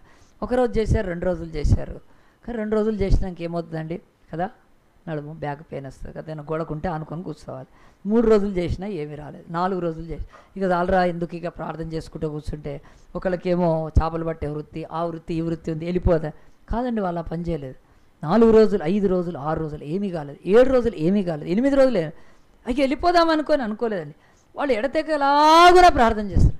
9వ రోజు అయిపోయిందండి. 10వ రోజు వాళ్ళు మొదలుపెట్టినారు. ఆ రోజు పెంతెకోస్తు అంటారు. ఆ దినం అంటే యేసుప్రభువు సిలువ వేయబడ్డ నాటి నుంచి మరి ఈ దినానికి 50వ దినం అవుతుంది. పెంతెకోస్తు, పెంట అంటే 5 కనుక పెంతెకోస్తు అంటే 50వ దినము కనుక ఆ దినమున వాళ్ళు అలాగున ప్రార్థనలో ఉన్నారండి. కనుక 7 ఏళ్ళ 7 7s 49 తర్వాత వచ్చేది 50th డే వాళ్ళు అలాగునే ప్రార్థనలో ఉన్నప్పుడు బైబిల్ చెప్తుంది చూడండి. ఇదే యొక్క 2వ అధ్యాయంలో పెంతెకోస్తు పండుగ దినం వచ్చినప్పుడు అందరూ ఒక చోట కూడి ఉండిరి. అప్పుడు వేగముగా వీచు బలమైన గాలి వంటి ఒక ధ్వని ఆకాశం నుండి అకస్మాత్తుగా వారున్న చోటికి కూర్చున్న ఇల్లంతయు నిండెను. మరి అగ్నిజ్వాలల వంటి నాలుకలు విగింపబడినట్టు వారికి కనబడి వాళ్ళు ఒక్కని మీద వాళ్ళగా అందరూ పరిశుద్ధాత్మ నిండి వారై ఆ ఆత్మ వారికి వాక్శక్తి అనుగ్రహించుకున్నది. అన్య భాషలతో మాట్లాడి చెప్పలు కొడతామండి. బైబిల్ చెప్తుంది ఒక్కసారి శిష్యులు 70 మంది వరకు, ఈ 11 మంది మిగతా వాళ్ళతో కలిసి వాళ్ళు చేసింది ఏంటంటే, మనం ఇంతవరకు యేసుతో పార్ట్నర్స్కున్నాం. ఏం పార్ట్నర్స్కున్నాం? సేవకు, పరిచర్యకు, పంచటానికి, దయ్యాలను వెలగొట్టడానికి, ఆ తర్వాత అరేంజ్మెంట్స్ చేయడానికి, చాలా వాటిల్లో ఈ డిసైపుల్స్ పార్ట్నర్స్గా ఉన్నారండి. కానీ దేవుడు కోరుకున్న పార్ట్నర్స్ వాళ్ళు దేంట్లో ఉండాలంటే ప్రేయర్లో పార్ట్నర్స్గా ఉండాలని డిసైపుల్స్ శిష్యులు వెళ్ళి ప్రార్థన చేసినప్పుడు ఏమొచ్చింది తెలుసా అండి? పరిశుద్ధాత్మని దేవుడు కుమ్మరించి వాక్శక్తి వాళ్ళకి ఇచ్చినప్పుడు ఆ యొక్క సమయంలో వాళ్ళకు వాక్శక్తి ఇవ్వబడక ముందే దేవుడు ఒకటి చేశాడు. ఏం చేశాడంటే ఆ యెరూషలేమును ఒక శబ్దంతో నింపాడండి. మనకు తెలుసు రోలర్ పోతుంటే భూకంపం వస్తే ఎట్లా శబ్దం వస్తుందండి కదా, గుండెలు అవిసిపోతాయి. కనుక ఏదో బాంబు వెళ్తే టప్ అని వెళ్తుంది జిహాదీలు, అప్పుడే అయిపోతుంది కదా. కాదు, అట్లాంటి శబ్దం పెట్టలేదండి దేవుడు. కంటిన్యూగా భూమి కింద కదిలిపోతున్నట్టు విపరీతమైన శబ్దము, హోరు, గాలి అంతా కూడా ఈ బిల్డింగ్ దగ్గర కాన్సన్ట్రేట్ చేస్తూ ఉన్నాడు. జనులంతా బయటికి పరిగెత్తుకొని వచ్చి భూకంపం వచ్చిందా ఏమొచ్చిందా అని చెప్పి వస్తూ ఉన్నారు. ఆ శబ్దము ఎక్కడైతే కేంద్రీకృతమైందో అక్కడికి వచ్చే వరకు యెరూషలేము అది ఏందో ఒక ఇల్లు అది. ఆ ఇంటి దగ్గర ఈ శబ్దం చూసి చాలామంది బయట గుమిగూడారు. 1000 మంది వచ్చేసారు అక్కడికి. ఆ లోపలికి కొంతమంది వెళ్ళారు. వెళ్తే వీళ్ళంతా చేతులెత్తి దేవుని స్తుతిస్తూ ఉన్నారు, భాషలు మాట్లాడుతూ ఉన్నారు. అప్పుడు అక్కడికి వచ్చిన వాళ్ళు, అది యూదుల యొక్క మరి పండగ గనక ప్రపంచ దేశాల నుంచి ఈ యూదులు వేరే దగ్గర పోయి ఇక్కడికి వచ్చిన వాళ్ళు అనేక భాషలు తెలుసండి వాళ్ళ భాషల్లో వీళ్ళు మాట్లాడుతుంటే చూచి ఆశ్చర్యపోయారు. ప్రతి వాళ్ళకి అర్థమవుతుంది వాళ్ళు ఏం మాట్లాడుతున్నారో, వీళ్ళకి అర్థమవుతుంది. వీళ్ళకు తెలిసి ఆ భాష వాళ్ళు ఇంపాసిబుల్ ఇక్కడ యెరూషలేములో మాట్లాడడం, అది ఎక్కడో దేశ భాష ఇక్కడ మాట్లాడుతున్నారు. దెబ్బ కదిరిపోయి ఈ భాషలు ఎట్లా మాట్లాడుతున్నారు. ఒకటి కాదండి, 16 భాషలు దాకా ఉన్నాయి. మీరు చదవండి, అక్కడ కిందంతా ఒక్కొక్క దేశం పేరు రాసేసాడు దేవుడు ఆ భాషలు మాట్లాడుతున్నప్పుడు. అప్పుడు ఇక చాలామంది చూసి ఏం చేశారు తెలుసా అండి, ఇదేం వింటారా బాబు పొద్దున్నే అని అనుకొని దాంట్లో ఒకడు ఏం చేశాడంటే, ఇది ఫ్రీ టంగ్ ఉంటుంది. ఎట్లా ఉంటుంది? నాలుక అసలే ఫ్రీ, అది ఓవర్ ఫ్రీ అనమాట. వాడు ఒకడు ఏమన్నాడు తెలుసా, అరే ఇది ఏం లేదు రాబాయ్, ఏం లేదు, వీళ్ళు పొద్దున్నే ప్యాకెట్లు వేసినట్టున్నారు, పొద్దున్నే పుచ్చుకున్నట్టున్నారు, అందుకే పిచ్చి పిచ్చిగా వాగుతున్నారు. అంతవరకు పేతురు కానీ శిష్యులు కాముగా ఉన్నారండి, స్తుతిస్తూ ఉన్నారు, భాషలు మాట్లాడుతున్నారు. పేతురికి స్వరం వినిపించిందండి, ఒకటి కూత వినిపించింది. ఏంటి? వేశారు, మందేశారు పొద్దున్నే అని చెప్పి. అప్పుడు పేతురు లేచి నిలబడి ఏం చేశాడు తెలుసా, ఎలారా మీరు వినండి అని చెప్పి, మేము మద్యముతో మత్తులై ఉండలేదు కానీ ఆత్మపూర్ణమయ్యాము. చెప్పండి కొడదామా అండి, ఆత్మపూర్ణమయ్యాం మేము, అంతే, కనుక మేము భాషలు మాట్లాడగలుగుతున్నాం అని లేచి పేతురు అన్ని భాషలు స్టాప్ చేసి ఒక భాషలో ఆయన మాట్లాడడం మొదలుపెట్టి ఏమన్నాడు తెలుసా, మీరు ఎవరినైతే ఈ యొక్క యేసును చంపారో ఆయనే క్రీస్తు అని చెప్పి వాళ్లకు క్రీస్తును మరి పరిచయం చేస్తూ మీరు చేసింది తప్పు పాపం అని చెప్తే అప్పుడు వాళ్ళు అంగీకరించినప్పుడు బైబిల్ చెప్తుందండి, పేతురు ఒక్క ప్రసంగానికి 3000 మంది ఆ రోజు రక్షణలోకి వచ్చారండి. కనుక ఆనాడుకి పేతురికి మత్తయి, మార్కు, లూకా ఇవి ఏమీ లేవు, కానీ ఆయన ఏం బోధించుంటాడు అంటే, పాత నిబంధనలో ఆ యొక్క యూదులకు వాళ్ళు ఏం చెప్తున్నారంటే, యూదులకు క్రీస్తును ఏసే క్రీస్తు అని రుజువుపరచాలి. ఎందుకు ఈ మాట చెప్తున్నా అంటే, మనం ఈ భారతదేశంలో మనము సువార్తను ప్రకటిస్తే చెట్టు దేవుడు కాదు, ఆ తర్వాత రాయి కాదు, బొమ్మ కాదు, ఆకాశం కాదు, సూర్యుడు కాదు, చంద్రుడు కాదు, నీళ్లు కావు కదా, తొండమున్నది, తోకున్నది, దేవుళ్ళు కావు, నిజామాబాద్లో అయితే కుక్కల్ని మొక్కుతారు కనుక ఇలాగున్న ఇవన్నీ కాదు దేవుడు అని మనం చెప్తున్నాం. యూదులు ఎన్నడూ విగ్రహారాధన చేయలేదండి, ఎన్నడూ చెట్లను మొక్కలేదు, ఎన్నడూ జంతువులను మొక్కలేదు, ఎన్నడూ మనుషుల్ని మొక్కరు. వాళ్లకు క్రీస్తు దేవుడు చెప్పాలంటే ఏం చెప్పి ఉంటారండి? నథింగ్ బట్ పాత నిబంధనలో లేఖనాలు తీసి, ఇదిగో దేవుడు మెస్సయ్యను పంపిస్తాన్నాడు కదా, ఆయనను మెస్సయ్యను పంపించిన ఆయనే అంటే, అరే ఆయన ఎట్లా అవుతాడు? నజరేతు కదా, వాళ్ళ అమ్మా నాన్న చక్క పని చేసుకునే వాళ్ళు కదా, అలాంటి వాళ్ళు నజరేతులు ఎట్లా పుడతారంటే అనేక లేఖనాలను వివరించి పాత నిబంధనలోనివి చెప్పుతూ ఆ యొక్క పేతురు ఏం చేశాడంటే, యేసును ఈ యేసే క్రీస్తు అని చెప్పాడు. మనకు మ్యాథమెటికల్ లాంగ్వేజ్లో ఒక మాట ఏం చేస్తారంటే, మ్యాథ్స్ డిరైవ్ చేస్తున్నప్పుడు LHS = RHS తీసుకొని రావాలి కదండి. LHS = RHS తీసుకొస్తేనే మ్యాథ్స్లో ప్రూవ్ అవుతుంది కనుక అట్లాగునా ఈ LHS అంటే యేసు = క్రీస్తు అని చెప్పేవాళ్ళు అంతే. మనమేమో యేసుక్రీస్తు, మనకి ఇక్కడ చాలా దేవుళ్ళు ఉన్నారు, వాళ్ళకు క్రీస్తు అంటే తెలుసు, ఆయన వస్తాడని తెలుసు, ఆయన ఇమ్మానుయేల్ అని తెలుసు, కన్యకకు పుడతాడని తెలుసు, ఆయన రారాజుగా వస్తాడు. కానీ యేసుప్రభు ఏమో మరి చిన్న ఊర్లో నుంచి వచ్చే వరకు నమ్మలేకపోతే లేచి పేతురు యేసే క్రీస్తు అని వాళ్ళని ఒప్పింపజేసినాక వాళ్ళు లేచి బాప్తిసాలు తీసుకున్నారు. మనమేం విగ్రహాలను, బొమ్మల్ని, దయ్యాలను వదిలిపెట్టి బాప్తిసం తీసుకుంటాం, వాళ్ళకు అవసరం లేదండి. అలాగున మత మార్పిడి జరుగుతున్నప్పుడు ప్రియ దేవుని బిడ్డలారా, బైబిల్ అంటుంది ఒక మ్యాథ్స్లో LHS = RHS ఎంత, మరి ఒక మ్యాథ్స్ ఉన్న అతను ఎలాగున చెప్పి మారుస్తాడో అలాగున ఈ అపోస్తులకు ఆ శక్తి ఉండేది ఆనాడు. యేసే క్రీస్తు అంతే, యేసుక్రీస్తు కాదు. యేసు అంటే మరియమ్మకు పుట్టినోడు, క్రీస్తు అంటే దైవ కుమారుడు మస్సియా కనుక ఆయన ఈయనని చెప్పడానికి పిచ్చివాళ్ళారా, మరి ఆయన కాకపోతే ఎవరు? చనిపోయిన వాళ్ళని లేపలేదా, గుడ్డివాళ్ళకి కళ్ళు ఇవ్వలేదా, నీళ్ళ మీద నడవలేదా, ద్రాక్షారసం నీళ్ళని మార్చలేదా? ఇవన్నీ చెప్పి ఆయన చెప్పంగానే 3000 మంది రక్షణ పొందారండి.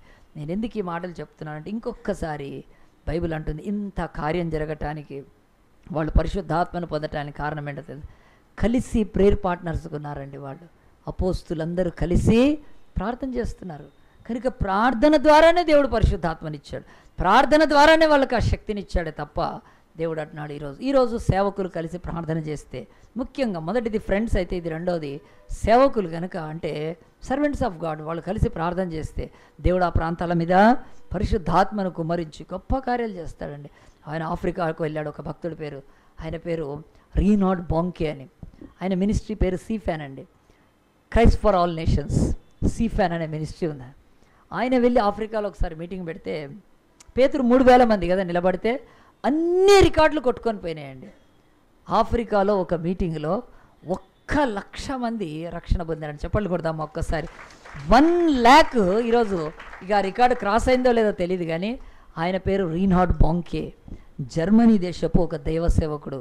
ఆయన జర్మనీలోంచి సేవ ప్రారంభించి క్రైస్ట్ ఫర్ ఆల్ నేషన్స్, క్రీస్తు సమస్త దేశాలకని చెప్పి ప్రపంచం అంతా తిరుగుతాడు. ఇండియా కూడా వచ్చాడు రీనార్డ్ బాంకే, నేను చూశాను, నేను రీనార్డ్ బాంకేని చెప్తున్నాను.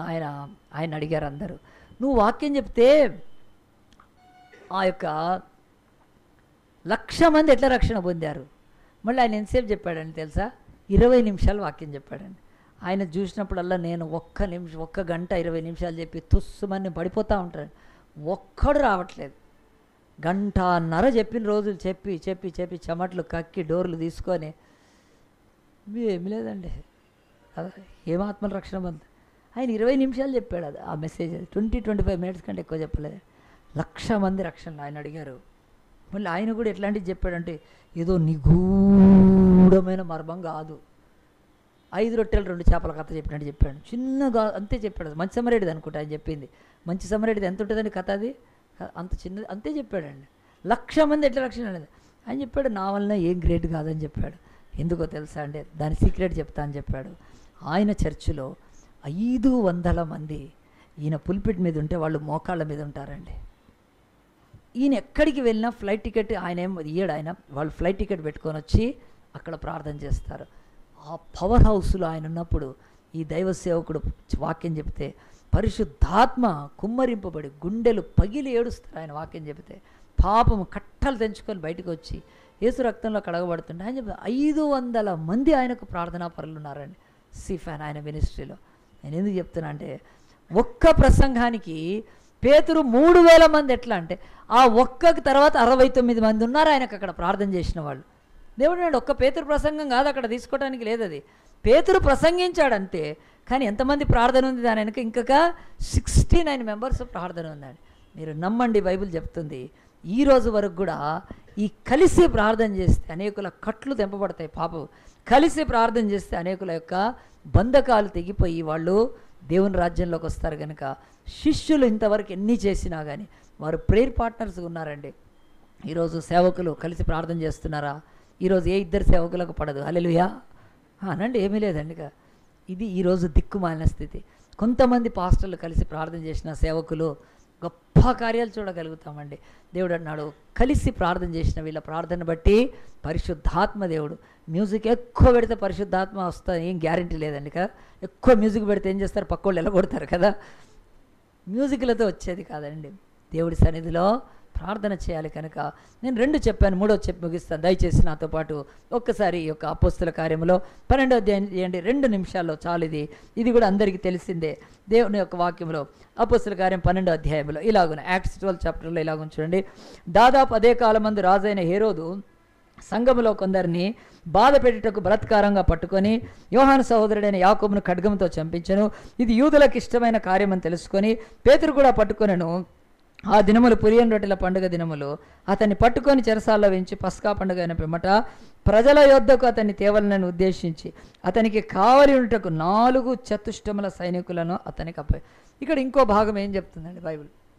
పేతురు ఆ తర్వాత ఆ రోజు 3000 మందిని రక్షణలోకి నడిపించాడు. తర్వాత మళ్ళీ ఇంకొక 8000 మంది అయ్యారు, 5000 మంది. ఇలాగున సంఘం పెరుగుతూ ఉందండి. సంఘం పెరుగుతూ ఉంటే యెరూషలేములో ఏమైపోయిందండి? వాళ్ళకి ఇక పండలు ఏమంటే మత మార్పిడులు. ఏమంటారు దాన్ని? మత మార్పిడి. దిక్కుమాలిన మతం ఆ పేరు పెట్టారు. ఇంతవరకు ఎవడైనా మతాన్ని ఎవడు మార్చుకోవడం అంటూ ఏముండదండి. బట్టలు మార్చుకోవచ్చు, మైకులు మార్చుకోవచ్చు కదా, ఆపరేషన్ చేయించుకొని కదా, చూడు పిన్నమ్మ అని మారిపోవచ్చు, ఎన్నో మార్చుకోవచ్చు అండి. ఎన్నైనా కదా, నువ్వు ఆడేషంగా ఎట్లా ఎన్నైనా మార్చుకోవచ్చు. మతం మార్చుకునేది ఉంటుందా? మన దేశంలో కూడా అజ్ఞానంతో మనస్సు మార్చుకుంటాడండి. మనస్సు దేవుడు కూడా ఎన్నడొచ్చి మనల్ని మతం మార్చుకోమట్లేదు. మనస్సు మార్చుకోను మనస్సు. కనుక పేతురుని ఎందుకు చెరసాల్లో వేశారు అంటే ఈయన ద్వారా మతమాడిపులు జరుగుతున్నాయి. వాళ్ళు యూదులు క్రైస్తవులు అయిపోతున్నారు. కనుక యూదా సనాతన పురాతన అది దేవుడు చెప్పాడు, అది నేను తీసివేస్తానని, నేను వచ్చిన తర్వాత మీకు ఇక ధర్మశాస్త్రాన్ని హృదయంలో రాస్తానని, నేను బలియాగంగా అర్పించుకుంటానని, కనుక మీ పాపదోషాలన్నీ కలవరిలో అవి తీసేస్తానని చెప్పినాక అది చెప్తుంటే మనసు మార్చుకుంటే వీళ్ళు కన్వర్షన్ చేస్తున్నారని పేతురుని పట్టుకొని చెరసాల్లో వేసేసారండి. పేతురు దొంగన? పేతురు అతను ఏమన్నా నయీములాగా భూ కబ్జాలు చేశాడండి? చేయలే కదా. పేతురు లేకపోతే ఆయన ఇంకా ఏదన్నా ఒక చట్టానికి వ్యతిరేకంగా నిలబడి వాక్యం చెప్తున్నాడండి పేతురు. అంతే. అయ్యలారా వినండి, ఈ పురాతనమైన మోసే ధర్మశాస్త్రాన్ని దేవుడు నెరవేర్చి కొట్టివేసి తీసివేసి శ్రేష్టమైన కృపాధర్మశాస్త్రాన్ని ప్రవేశపెట్టాడు. ఇక మీ పాపములకు ప్రాయశ్చిత్తం గొర్రెల మేకల రక్తం కాదు, తన యేసు రక్తము, తన కుమారుడి రక్తాన్ని చెందించాడు. ఆయన నమ్మండి మీరు కృప ద్వారా విమోచింపబడండి అని చెప్తుంటే మనుషులు మారిపోతూ ఉంటే ఆ రోజు రాజ్యానికి ఆ రోజు ఈరోజు కూడా అదే బాధ కదండి. ఈరోజు మత మార్పిడి అయిపోతుందని చెప్పి గగ్గోలు పెట్టేస్తున్నారు. ఎందుకంటే ఆ మతాలలో శక్తి లేదు గనక, దాంట్లో సత్యం లేదు గనక, దాంట్లో విమోచన లేదు గనక. దేవుడు పంపించిన ఈ యొక్క క్రీస్తు సువార్తను అంగీకరించకుండా పాస్టర్లను తీసుకుపోయి చెరసాలు వేయడం, సంపడము, గుళ్ళ మీద పడ్డం, చర్చిల మీద, ఇది ఆనాడు ఈనాడు కూడా నడుస్తుంది. కనుక పేతురును చెరసాలు వేసేసారండి. మరి ఏం చేయాలి? సంఘం అప్పుడు ఏం చేయాలి కదా? అందరు చేసి ఏం చేయాలంటే మనం ఇక్కడి నుంచి రాజ్భవన్ వరకు ఒక జులూస్ తీద్దాం. చోడో పేతురుకు చూడదో కదా, విడిపింపబడాలి పేతురు విడిపింపబడాలి కదా. అందరూ స్లోగన్స్ చేసుకుంటూ పోవాలా? హేరోదు ఇంటికి చేయలేదండి ఆ పని. లేకపోతే దాంట్లో చాలామంది డొనేషన్లు రాసి కదా, అందరు డొనేషన్లు రాసి కదా, ఏదైనా మరి డబ్బు ఇచ్చి లంచం ఇచ్చి పేతురు, అది కూడా ఆ పని కూడా ఏం చేయలేదంటే వాళ్ళు ఈరోజు మనుషులు ఉపయోగిస్తున్న ఏ పద్ధతి ఆనాడు చర్చ చేయలేదండి. రాజు క్రూరుడు, వాడు ఎంత చెడ్డవాడంటే అంతకుముందే యాకోబుని చంపాడు, ఇప్పుడు చెరసాల్లో పెట్టాడు. ఆ పేతురుని ఆ పులియని రొట్టెల పండగప్పుడు ఎందుకు చంపలేదండి? వాడు కొంచెం సెంటిమెంట్గా తీసుకున్నాడు. పండగప్పుడు చంపితే ఫుడ్ సరిగ్గా ఉండదు కదండి, బాగుంటుందా చెప్పండి? ఇప్పుడు భార్యాభర్తలు ఉన్నారండి, ఇద్దరు బాగా తనుకొని కూర్చొని బిర్యానీ తినమంటే తినగలుగుతారా? ఎట్లుంటుందండి ఆ బిర్యానీ? ఇద్దరికి ఏ ప్రాబ్లం లేకపోతే పప్పు అన్నం వేసుకున్నా చాలా బాగుంటుంది. బాగా దనుకొని కూర్చొని బిర్యానీ తింటే ఎట్లుంటుంది? చిచి బాగుంటుంది కా. లేకపోతే ఒకడు ఫెయిల్ అయ్యాడు, ఫెయిల్ అయ్యి స్వీట్ తింటుంటే ఫెయిల్ అయినా తింటా ఎట్లుంటుందండి స్వీట్? అది ఎంత రుచి ఉండదు. నువ్వు పాస్ అయితే చేదు కూడా స్వీట్ అనిపిస్తుంది. ఇది మనిషికి స్వాభావికంగా ఉన్నదండి. వీడు హీరోది ఎట్లా ఉన్నాడంటే, వాడు పండగప్పుడు చంపామనుకో మంచిగా అనిపించదు ఫుడ్ కానీ ఏది కానీ కదా. పండగ అయిపోయాక చంపేద్దాం. నరహత్య చేయటానికి, అమాయకంగా అన్యాయపు తీర్పు తీర్చి చంపడానికి ఒక యేసుప్రభు శిష్యుడిని కూడా వాళ్ళకి ఏమడ్డొచ్చిందండి? పండగ అడ్డొచ్చింది కనుక సరే ఆ పండగ టైంలో వీళ్ళు ఏం చేశారండి? చర్చి వాళ్ళు, బైబిల్ చెప్తుంది, ఎవరిని ఆశ్రయించలేదు, ఎవరిని దేహి అనలేదు, ఎవరి దగ్గరికి వెళ్ళి అడగలేదు, జులుసులు తీయలేదు, లేకపోతే ఇంకేం చేయలేదండి. ఏ గిరిల్లా యుద్ధం కూడా చేసిపోయి కదా పేతుర్ని బయటికి పట్టుకో, అలాంటివి ఏమీ చేయలేదు. కానీ వాళ్ళకు ఒక ఇల్లు ఉందండి, ఆమె పేరు కూడా మరియనే. మళ్ళీ ఆమె ఇల్లు ఉంది, ఆ ఇంటిలో వాళ్ళు చేరారు. చేరిన తర్వాత ఏం చేశారంటే వాళ్ళు ప్రార్థన చేశారండి. చూడండి ఆ మాట బైబిల్ ఏం చెప్తుందో. 12వ అధ్యాయంలో 5వ వచనం, పేతురు చెరసాల్లో ఉంచబడెను, సంఘమైతే అతని కొరకు అత్యాసక్తితో దేవునికి ప్రార్థన చేయించుండారు. అంతేనండి, ప్రార్థన చేస్తూ ఉన్నారు. ప్రార్థన చేస్తుంటే ఏమైందనంటే, ఒక దేవదూత పరలోకం నుంచి దిగివచ్చి, ఇంకా రేపు తెల్లారి చంపేస్తారనగా ఒక దేవదూత పరలోకం నుంచి దిగివచ్చి, ఆయన జైల్లోకి వెళ్ళిపోయాడు దేవదూత కదా. దేవదూత వెళ్ళిపోయినాక పేతురు పండుకొని ఉన్నాడు, పేతురుని లేపాడు, తట్టి లేపాడు, లేచాడు. పేతురు లేవగానే ఎవరో తెలియదండి, మరి ఆయన లేవమంటే లేచాడు పాపం. ఇంకా వచ్చి పోలీస్ స్టేషన్ లేవమంటే లేవాలి, కూర్చోమంటే కూర్చోాలిగా, అక్కడ వేరే కుదురుతుందా? కుదరదు కదండి. లేచాడు, నడుము కట్టుకోమన్నాడు, కట్టుకున్నాడు, చెప్పులు వేసుకోమన్నాడు, వేసుకున్నాడు. ఆ తర్వాత పేతురుని పట్టుకొని బయటికి తీసుకొస్తున్నాడు.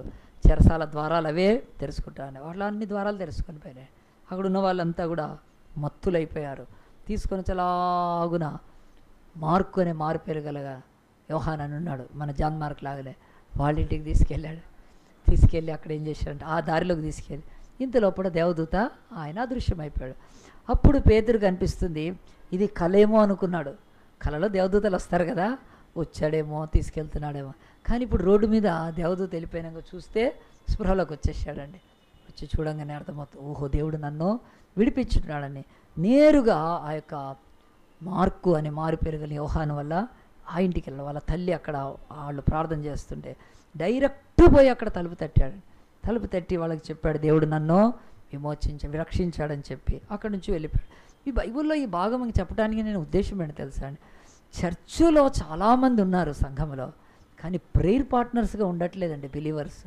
ఈ చర్చి వాళ్ళు ఆ యొక్క పేతురు కొరకు ఎంత ఆసక్తితో ప్రార్థన చేయడానికి ఇష్టపడుతున్నారు అంటే, మనకు బైబిల్ చెప్తుంది ఫ్రెండ్స్లో ప్రేయర్ పార్ట్నర్స్ ఉండాలని. డిసైపుల్స్ అంటే సేవకుల్లోనే కాదు, బిలీవర్స్లో కూడా ఉండాలండి. మనం కలిసి ప్రార్థన చేయడానికి రావాలి, కలిసి ప్రార్థన చేయడానికి. వీళ్ళంతా ప్రార్థన చేస్తున్నప్పుడు ఆ యొక్క దేవుని యొక్క దూత పరలోకం నుండి దిగి వచ్చి పేతురుని విడిపించిందంటే, దేవుడు ఇంకొకసారి ఏం చెప్తున్నాడంటే, చర్చిలో ప్రేయర్కి బిలీవర్స్లో పార్ట్నర్షిప్ ఉండాలండి. చర్చిలో ఏదైనా సహాయం చేయమంటే ఒక బిలీవర్ చేయొచ్చు, విశ్వాసి, కానీ కలిసి ప్రార్థన చేయమంటానికి ఎంతమంది వస్తున్నారు? నేను అడుగుతున్నాను ఈరోజు బైబిల్ ప్రకారం ఎంతమంది ప్రార్థన చేస్తున్నారు? ఒక అంశం గురించి ఒక పట్టుదలతో ఒక విషయాన్ని ప్రార్థన చేయాలంటే బయట వాళ్ళు కాదు, చర్చ్ వాళ్ళు కలిసి ప్రార్థన చేయాలండి. ప్రార్థన చేయగలుగుతున్నారా? ఆలోచించండి. ఒక ఇంట్లో ఒక ఫోన్ వచ్చిందండి, ఆ అబ్బాయి పేరు రాహుల్. ఫోన్ వచ్చినాక ఎక్కడికి రా అన్నాడు, అంటే అఫ్జల్గంజ్ అన్నాడు. ఆడికేనా అంటే ఆడికే అన్నాడు. వాళ్ళకు ఒళ్ళు మండుతుంది. ఇంకొక అమ్మాయి పేరు ఓమ్ని, ఆమెకు ఫోన్ వచ్చింది, ఎక్కడికంటే అఫ్జల్గంజ్, అక్కడికి. ఇంకొక అమ్మాయి పేరు ప్రతిభ, ఎక్కడికి అంటే అక్కడికి. వాళ్ళ ఇంట్లో వాళ్ళు ఎప్పుడు ఈ ఫోన్ వచ్చినప్పుడు వెళ్తున్న చెప్తే విసుక్కుంటారండి. ఎందుకంటే వీళ్ళు అక్కడికి వెళ్తే అక్కడ ఒక ఆయన ఉంటాడు రాజేశ్వరరావు అని, ఆయనతో కలుస్తారు. కలిసినాక మళ్ళీ ఏదో పని చేస్తారు, వచ్చేస్తారు. వచ్చేసిన తర్వాత ఆ ఇంట్లో వాళ్ళు ఇంట్లోకి కూడా రానియరు వీళ్ళని. ఆడికేనంటే ఆడికే అంటే పో సరిగ్గా పోయి బయట అది చేసుకో అంటే అపవిత్రత అంటుతుంది అని చెప్పిన. అట్లా ఆ యొక్క వీళ్ళు రెగ్యులర్గా వెళ్తూ వస్తున్నప్పుడు ఇంట్లో వాళ్ళు కొన్ని రోజులు చూసినా కానీ ఏమోరా మీకు ఆ పిచ్చి చేసుకోపోండి అని చెప్పి వదిలేసేసారు. అట్లా 2-3 కాదండి, వాళ్ళు 20 మంది అయిపోయారు. వాళ్ళు ఆ 20 మంది ఎక్కడికి పోతారు? అఫ్జల్గంజ్ అంటే. అఫ్జల్గంజ్కి వెళ్తే ఒకడు ఇట్లా ఇంకేం చేశాడంటే, ఎప్పుడు పోతుంటా నువ్వు కూడా రారా అంటే వాడిని ఫ్రెండ్ని తీసుకెళ్ళాడండి రమ్మని. వాళ్ళిద్దరు అఫ్జల్గంజ్లోకి వెళ్ళాక ఎక్కడ తీసుకెళ్ళి వెళ్తారు అని అంటే డైరెక్ట్గా ఉస్మానియా హాస్పిటల్ తీసుకెళ్లారు. ఉస్మానియా హాస్పిటల్ ఏముంటుంది, దాంట్లో శవాలు పెట్టే మార్చురీ ఉంటుందండి. ఆ మార్చురీలో శవాలు కుళ్ళుతూ ఉంటాయి. ఈ రాజేశ్వరరావు ఆయన ఫోన్ చేస్తాడు వీళ్ళకి, ఈ పిల్లలకి చేసి రమ్మంటే వీళ్ళు వెళ్ళిపోతారు. అఫ్జల్గంజ్కి వెళ్ళి అక్కడ ఉస్మానియా హాస్పిటల్కి వెళ్ళి మార్చురీలోకి వెళ్తే అక్కడ చెప్తున్నాం కదా, ఈ బట్టలు సరిపోవు వాసనకి, ఇట్లాంటివి కావాలి, దొడ్డి కట్టుకోవాలి, అంతా కంపండి, కుళ్ళిపోయిన ఆ యొక్క శవాలు అలాంటి స్థితిలో ఉంటాయి. వాళ్ళు ఫోన్ చేస్తారు, చేస్తే ఈయన వెళ్తాడు. మరి ఏం చేస్తారు వాళ్ళు, ఆ యొక్క శవాలను వీళ్ళకి అప్పచెప్తారండి కుళ్ళినాయి. వీళ్ళు తీసుకెళ్ళి ఏం చేస్తారంటే అంబర్పేటలో కానీ పంజగుట్లో ఏదో ఒక అనువైన స్థలానికి తీసుకెళ్ళి అక్కడ వాళ్ళని కట్టెల మీద పెట్టి కాల్చి ఆ బూడిద, ఇది ఆ సాంప్రదాయం ప్రకారం క్రైస్తవులకి, క్రిస్టియన్స్ అయితే తీసుకెళ్ళి పూడి చేసి వచ్చేస్తారు. ఇంట్లో వచ్చినాక మీకు ఇంట్లో వాళ్ళు ఇదేం శవాల పిచ్చిరా మీకు, ఇంట్లో వాళ్ళందరికీ డౌట్ కదా, ఏదైనా పోతే శవాలు రాగానే ఫోన్ రాగానే పోయి చేసి వస్తారండి. వాళ్ళని చదివినప్పుడు నాకు అనిపించింది, అసలు వీళ్ళకు ఆ భారం ఏంటి, అనాథలుగా చచ్చి యాక్సిడెంట్లో చచ్చిపోయి దిక్కు లేకున్నప్పుడు కనీసం వాళ్ళ శరీరానికి కనీసం అంత్యక్రియలైనా జరగటం, కనీసం ఒక మర్యాదపరంగా జరగాలని వీళ్ళకి ఆశ అనిపించి చేస్తే మంచిది కదా అనిపించి, అలాగున ఈ భార్గవి కానీ రాహుల్ కానీ ఓమ్ని కానీ వీళ్ళు బయలుదేరి వెళ్ళి చేస్తారండి. వీళ్ళని చూసినప్పుడు నాకు చాలా ఇదండి, ఆత్మబంధువులు అండి. ఇలా ఉంది ఫోటో చూడండి, ఇది ఆత్మబంధువులని. వీళ్ళని రాజేశ్వరరావు అని కొంచెం పెద్ద ఆయనకు ఇదొక అనమాట, ఏంటంటే శవాలను అట్లా వదిలేచ్చా మనం, పాపం పేదోళ్ళు ఉంటారు, వాళ్ళు కనీసం కూడా చేసుకోలేరు, అలాంటి వాళ్ళ శవాలను తీసుకొని వెళ్ళి ఇట్లా ఆత్మబంధు, శరీరమే చచ్చిపోయారు వాళ్ళు, ఆత్మలే ఇంకా తప్ప ఏమీ లేదు, ఆత్మకు బంధువులు అయ్యారండి. బతికున్న వాళ్ళకు బంధువులు కావడానికి ప్రయత్నం చేస్తే వీళ్ళు చచ్చిపోయిన కుళ్ళిపోయిన శవాలకు 200 శవాల దగ్గర నుంచి 11,000 మందికి చేశారండి. దీంట్లో ఆర్టికల్ చదివితే ఆత్మబంధువులు అని ఇదిగో ఇక్కడ నిలబడి ఉన్నారు వాళ్ళు, వాళ్ళే కాలేజ్ స్కూల్లో చదివి. వీళ్ళని చూసినాక నాకు అనిపించిందండి, ఎంత అనిపించింది, ఈరోజు చచ్చిపోయిన శవాలకు దహన సంస్కారాలు చేయటానికి వీళ్ళు పార్ట్నర్స్ అవుతుంటే దేవుడు ఎత్తిరోజు చర్చ్ వైపు చూపిస్తున్నాడండి. బతికుండి ఇక నరకానికి వెళ్ళిపోయే వాళ్ళ కొరకు ప్రార్థించే భారం మీకు ఏమైనా ఉందా? అసలు పార్ట్నర్స్ ఉన్నారా మీకు? ప్రేయర్ పార్ట్నర్స్ తినటానికి, తిరగటానికి, తాగటానికి ఎన్నో చోట్ల పార్ట్నర్స్ దొరుకుతారు, కానీ నువ్వు ప్రేయర్కి పిలిస్తే రారండి ఒకళ్ళు. అట్లా రానోళ్ళు క్రిస్టియన్ ఫ్రెండ్షిపే అక్కర్లేదండి, నేనైతే అసలు కేర్ చేయను దాన్ని. ప్రార్థన చేయడానికి అండి. కుళ్ళిపోయిన శవాలకు వాళ్ళు ఏదో డబ్బులు కలెక్ట్ చేసి చేస్తున్నారంటే, బతికున్న మనుషులు శవాల్లాగానే ఉన్నారుగా, వాళ్ళు కుళ్ళిపోయి ఉన్నారుగా పాపం. ఎప్పుడైనా కలిసి ప్రార్థన చేస్తున్నామండి. నేను ఇదే చర్చిలో అడిగాను, నేను ఎవరైనా ప్రార్థన చేస్తారంటే, యూత్ రిట్రీట్ ఉంది రేపు, ఎల్లుండి ఉంది జడ్చర్లో. నేను అడిగాను, నేను ఇంక ఊరికైనా ఇంకా చర్చిలో ప్రార్థనలు పెట్టాను. నేను పెట్టి విసుగు, నాకు 7 రోజులు ప్రసంగాలు చేయాల్సి వస్తుంది. 7 days చేస్తానండి ఒక్కోసారి, 7 రోజులు నాన్ స్టాప్గా కూడా ప్రీచింగ్ చేయాల్సి వస్తుంది. విసుకొచ్చేస్తుంది ఒక స్టేజ్లో, ఏం చెప్పాలో అర్థం కూడా కాదు, దేవుడు ఆత్మ ద్వారా నడిపిస్తే తప్ప చెప్పలేము. అలాగున్నప్పుడు నేను అన్నాను, జడ్చర్ల రిట్రీట్ కొరకు ప్రార్థన చేయమని. నేను ఎవరికి వాళ్ళని వదిలేశానండి. ఇదే చర్చిలో ఉన్నారు, ప్రతిసారి నేను చెప్పినప్పుడు కూడుకొని, ఒకసారి అరుణ్ నిలబడం, మల్లిక, ఆ తర్వాత శైలస్, ఇంకా ప్రసన్న ఉన్నారు, నిలబడండి. వీళ్ళు ప్రతిరోజు ఈ చిన్న రిట్రీట్ కొరకు వాళ్ళు కలిసి ప్రార్థన చేస్తారు. ఆ ఇండ్ల దగ్గరే ఉంటారండి. ఇక్కడ ఇదిగో ఈ రిట్రీట్ కొరకు ప్రార్థన చేస్తున్నారు. నేను చాలా సంతోషపడ్డానండి. దేవా, ఇలాగ ఇద్దరు కలిసి ప్రార్థన చేసుకోవటానికి ప్రేయర్ పార్ట్నర్స్ని ఎత్తుక్కుంటున్నారా? ఆలోచించండి అండి కదా. ఏదో తంతు చర్చిలో కదా, ఏదో ప్రేయర్ మీటింగ్, ఏదో ఇది అంత ఎంతకాలం అండి కదా. చూడండి, వాళ్ళు నలుగురు అలాగున 8 నుంచి 8:30 నుంచి 10 వరకు ప్రార్థన చేస్తున్నారు. చెప్పలు కొడదాం గట్టిగా ఒకసారి. ఒక్క మీటింగ్ కొరకు, ఒక్క ఆత్మ కొరకు మనం పార్ట్నర్స్ కాగలుగుతున్నామా? ఆలోచించండి అండి. కూర్చోండి అమ్మా, గాడ్ బ్లెస్ యూ. దేవుడు చెప్తున్నాడు. ఇంకా మిగతా వాళ్ళు చాలామంది ఇండివిజువల్గా చేస్తున్నారు. కవిత పేరు, రాణి పేరు, వనిత జాన్సన్ ఇచ్చారు, చాలామంది పేర్లు ఇచ్చారంటే, అవన్నీ నా ఫోన్లో ఉన్నాయి, బెన్నీ కూడా ఇచ్చాడు. వాళ్ళు ఇండివిజువల్గా చేస్తున్నా, కానీ గ్రూపుగా పార్ట్నర్స్ ఉన్నారా నీకు ప్రార్థనలో చేయడానికి? పౌలు ఆనాడు ప్రపంచాన్నంతటినీ ఆయన గెలిచాడంటే ఎట్లా గెలిచాడు తెలుసా అండి? ఆ రోజు ఆయన తన శక్తి, గమలియేలు పాదాల దగ్గర నేర్చుకున్న జ్ఞానము, తెగువ, ధైర్యము, హోలీ స్పిరిట్ అనాయింటేషన్, ఇవన్నీ నెక్స్ట్ అవన్నీ కూడా ఆయనకు, పాల్కి ఆనాడు ప్రేయర్ పార్ట్నర్స్ ఉండేవాళ్ళు అండి. ఎక్కడికి వెళ్ళినా ప్రేయర్ చేసేవాళ్ళు పాల్ కొరకు, పౌలు అనే ఆ మహాభక్తుడి కొరకు. దేవుడు అన్నాడు, ఈరోజు మరి నీకు నీ లైఫ్లో పార్ట్నర్ ఉన్నాడా? ఒక్కసారి ఆలోచించండి. నీ లైఫ్లో ఎన్నో రకాలైన పార్ట్నర్, వైఫ్ అండ్ హస్బెండ్ వాళ్ళు లైఫ్లో పార్ట్నర్సేనండి కదా, పార్ట్నర్సే కాదని ఎవరు అంటున్నారు కదా. కానీ వాళ్ళు పార్ట్నర్సే, కానీ భార్య ప్రేయర్ చేస్తున్న భర్త విసుక్కుంటాడు, ఆపుని ప్రేయర్ అంటూ ఉంటాడు, ఎందుకంటే ఆయనకు ప్రార్థన ఉండదు. ఆలోచించండి.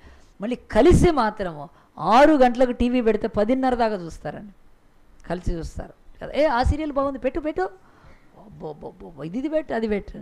ఆ తర్వాత ఆ ఫ్యామిలీస్ దిక్కుమాల్యం అయిపోతాయండి, ఏముండవు తర్వాత. ఎందుకంటే మీరు కలిసి షాపింగ్ చేస్తారు, కలిసి పండగలకు వెళ్తారు, కలిసి పేరంటాలకు వెళ్తారు, కలిసి మీరు ఇంకా ఈ లోకంలో ఎన్నో కలిసి ₹1,00,000 ఒకళ్ళకి దానం చేస్తారు కూడా. కలిసి మాత్రం ప్రార్థన చేయరండి భార్యాభర్తలు. గంటలైన ఎంటర్టైన్మెంట్లకు టీవీలకు తిరుగుతారు, కలిసి ట్రావెల్ చేస్తారు. దేవుడు అంటున్నాడు ఈరోజు భార్యాభర్తలు ప్రార్థన చేస్తే ఎంత గొప్పది కదా. దేవుడు వాళ్ళు పార్ట్నర్స్గా ఉండాలి, లైఫ్ పార్ట్నర్సే కరెక్టే, కానీ ప్రేయర్ పార్ట్నర్సా? భర్త ప్రార్థన చేయగానే భార్య విసుక్కుంటుంది, భార్య ప్రార్థన చేయగానే భర్త విసుక్కునేవాళ్ళు. వాళ్ళలోనే లేదు, సరే వదిలిపెట్టండి, సరే వాళ్ళ ఆత్మీయ స్థితిని బట్టి. కానీ ఎవరైనా నీకు చర్చిలో ఒక క్రిస్టియన్ ఫ్రెండ్ ప్రేయర్ పార్ట్నర్గా ఉన్నాడా? ప్రపంచాన్ని ఎక్కువ ప్రభావితం చేసి కదిలించిన వాళ్ళు ప్రేయర్ పార్ట్నర్స్ అండి. నేను ఎందుకు ఈరోజు చెప్తున్నానంటే బైబిల్లో పార్ట్నర్ అనే మాట 3 సార్లు ఉంది. పౌలు గురించి 2 మాటలు చూపించి ఆఖరిగా ఒక మాట చెప్పి నేను ప్రార్థన చేస్తాను. దయచేసి నాతో పాటు చూడండి. 2 కొరింథీయులు 8 ఆ యొక్క 23వ వచనంలో అనుకుంటా, 2 కొరింథియన్స్ పౌలు చెప్తున్నాడండి లోకానికి. ఆయన చెప్తున్నాడు, నేను సేవ చేస్తున్నా అనుకుంటున్నారు మీరు, మంచిదే, కానీ నాకు కొంతమంది ఉన్నారు, వాళ్ళను పేరెత్తి చెప్తున్నాడు ఆయన. 2 కొరింథీయులు 8:23లో ఇలాగంటాడు, తీతు ఎవడైనా అడిగిన ఎడల, కొరింథీకి పంపించినట్టున్నాడు. తీతు అనే ఒక ఆయన, టైటస్ అంటారు ఇంగ్లీష్లో, నేను పంపిస్తున్నాను. అడుగుతా ఎవరైనా అని అంటే మీరు చెప్పండి అంటున్నాడు. తీతు ఎవడైనా అడిగిన ఎడల అతడు నా పాలివాడును, మీ విషయంలో నా జత పనివాడునై ఉన్నాడు అంటున్నాడు. ఎంత సాక్ష్యం చెప్తున్నాడండి పౌలు కదా. అతను తీతు అనే ఆయన నా బామర్ది, నా యొక్క ఆ పెద్దనాయన, ఇంకా కాక ఊక ఏమీ కాదండి, హీజ్ మై పార్ట్నర్. నేను ఎక్కడ రక్తం గారిస్తే అక్కడ ప్రార్థన చేస్తాడు. నేను ఎంత దూరం ప్రయాణం చేసిపోయినా నాతో, కానీ మళ్ళీ టైంలో ఏం చేస్తారో తెలుసా? కలిసి ప్రార్థన చేస్తారు. మీకు అందరికీ తెలుసు, నేను చూపించాల్సిన అవసరం లేదు. ఈ యొక్క అపోస్తుల కార్యం 16వ అధ్యాయంలో పౌల్ని ఎత్తి జైల్లో పడేశారండి. జైల్లో పడేస్తే పౌలు పక్కనే శీల ఉన్నాడు. శీల అంటే సైలస్ కదా. అప్పుడు పౌలుని పట్టుకొని సైలస్, నేను చెప్తే వినలేదు కదా, మెత్తగా దన్నారు కదా మన ఇద్దరిని, నోరు మూసుకుంటే బాగుండేది కదా అని చెప్పి గుణికి సనికి సైలస్ అనలేదు. కానీ బైబిల్ అందరికీ తెలిసిందండి. ఇక 25వ వచనం, అయితే మధ్యరాత్రి వేళ పౌలును శీల దేవునికి ప్రార్థించుచు, శీలకు ఒక ప్రేయర్ పార్ట్నర్ ఉన్నాడండి, పౌల్కి ఒక ప్రేయర్ పార్ట్నర్ ఉన్నారు. ఎవరైనా? సైలస్కి పౌలే ఉన్నాడు. దేవుడు అన్నాడు ఈరోజు మరి సేవలు కానీ ఇవి కానీ బైబిల్ చెప్తున్న రీతిగా తీతునే కానీ, తిమోతినే కానీ, శీలనే కానీ, అంటే సైలస్నే కానీ, వీళ్ళందరినీ దేవుడు ఏం చెప్తున్నాడంటే పాల్కి వాళ్ళు ప్రేయర్ పార్ట్నర్స్ అండి. వాళ్ళు తెలుసా, ఈరోజు మన బ్రతుకుల్లో సంఘానికి కదండి డబ్బులు ఇచ్చే పార్ట్నర్సు కదా. కొన్ని దిక్కుమాలిన మినిస్ట్రీస్ అయితే మీరు మాకు ₹1000 పార్ట్నర్ కండి, 500 పార్ట్నర్ కండి అని అడుగుతున్నారు తప్ప, ఈ పార్ట్నర్షిప్లంతా కూడా భూమి మీద కొట్టుకొని పోతాయి. ప్రేయర్ పార్ట్నర్స్ కావాలండి. దేవుడు అలాంటి పార్ట్నర్స్ని ఎందుకు చెప్తున్నాడంటే, ఆ యొక్క ఇంకొక వచనం కూడా చూడండి, లాస్ట్ రెఫరెన్స్ రాసి పెట్టుకోండి. హెబ్రీ పత్రికకు ముందు ఉంటుంది, ఫిలమోన్లో 17వ వచనంలో కూడా, ఫిలమోన్ అనే ఆ యొక్క మరి పత్రికలో పౌలు అపోస్తులైన పౌలు ఫిలమోనికి రాసిన పత్రిక 17వ వచనం చదువుతాను. కాబట్టి నీవు నన్ను నీతో పాలివానిగా ఎంచిన ఎడల నన్ను చేర్చుకున్నట్టు అతన్ని చేర్చుకోమని ఫిలమోనుకు మరి పౌలు రాస్తూ అంటాడు. మనము అతన్ని పార్ట్నర్గా చేర్చుకోవాలని డైరెక్ట్ చేస్తున్నాడు. ప్రియ దేవుని బిడ్డలారా, ఆలోచించండి. ఈరోజు నీ లైఫ్లో ప్రేయర్ పార్ట్నర్ ఉన్నారా? ఆలోచించు.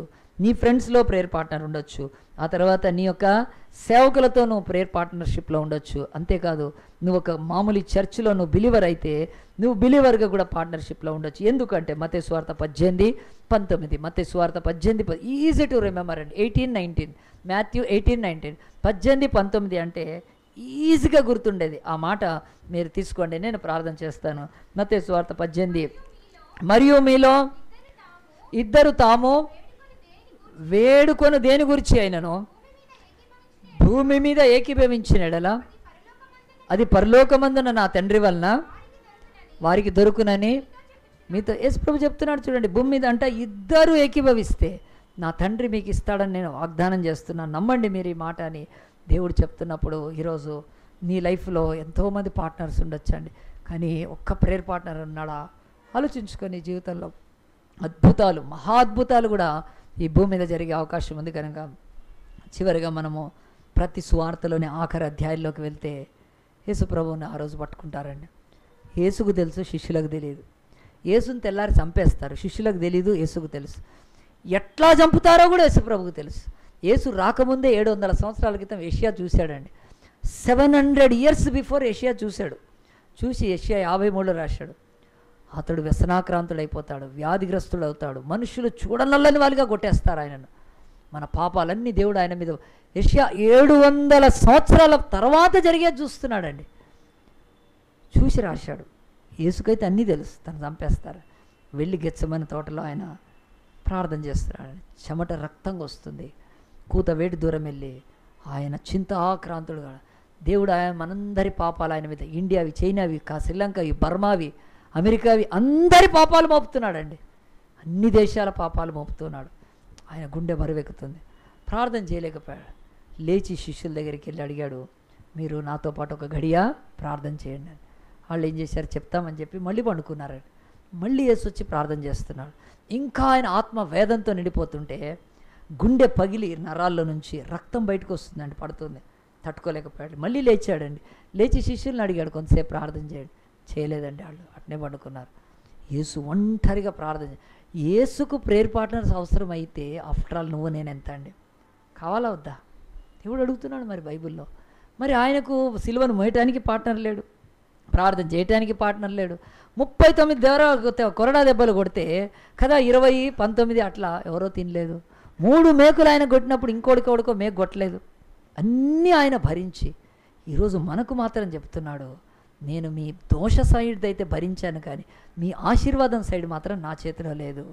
మీరు పౌలు శీలలు ప్రార్థించినట్టు, పౌలు తీతు ప్రార్థించినట్టు, దానియేలు తన స్నేహితులు ప్రార్థించినట్లు, సంఘం పేతురు కొరకు ప్రార్థించినట్లు, నా శిష్యులు ప్రార్థించినట్టు మీకు ప్రార్థనా భాగస్వాములు ఉంటేనే ఈ భూమి మీద మీ యొక్క మనుగడ కొనసాగుతుంది. ఈరోజు చర్చిలు ఎందుకు తన్నుకుంటున్నాయి, ఎందుకు విభజింపబడుతున్నారు, ఎందుకు ఆ యొక్క చర్చిలో ఉండే ఎల్డర్సు లేకపోతే పాస్టర్లను తన్ని గొడవలతో ఉన్నాయంటే చర్చిలో ప్రేయర్ పార్ట్నర్స్ ఎంకరేజ్మెంట్ లేదండి. ఈరోజు నేను అడుగుతున్నాను, ఇక్కడ ప్రే ఫర్ ఇండియాకి ఎంతమంది వస్తారా? నిలబడతారా ఎవరైనా ఒకసారి? ప్రే ఫర్ ఇండియాకి ఒకసారి ఎవరు వస్తారు? నిలబడతారా?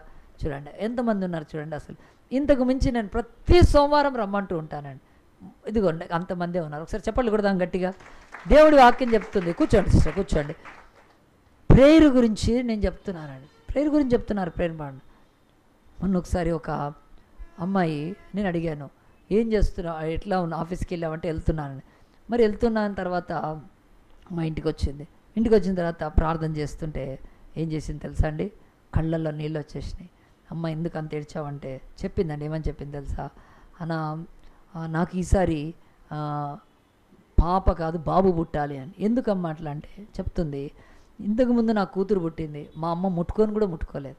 వాళ్ళ ఇంట్లో 4 ఆడపిల్లలే. మళ్ళీ ఈ అమ్మాయికి ఆడపిల్లే పుట్టే వరకు వాళ్ళ అమ్మమ్మ ఆమె ముట్టుకొని కూడా ముట్టుకోలేదంటండి. అస్సలు ఇష్టం లేదు నాకు ఈరోజు మా అమ్మ గురించే కానీ నాకు కూడా బాబు కావాలి.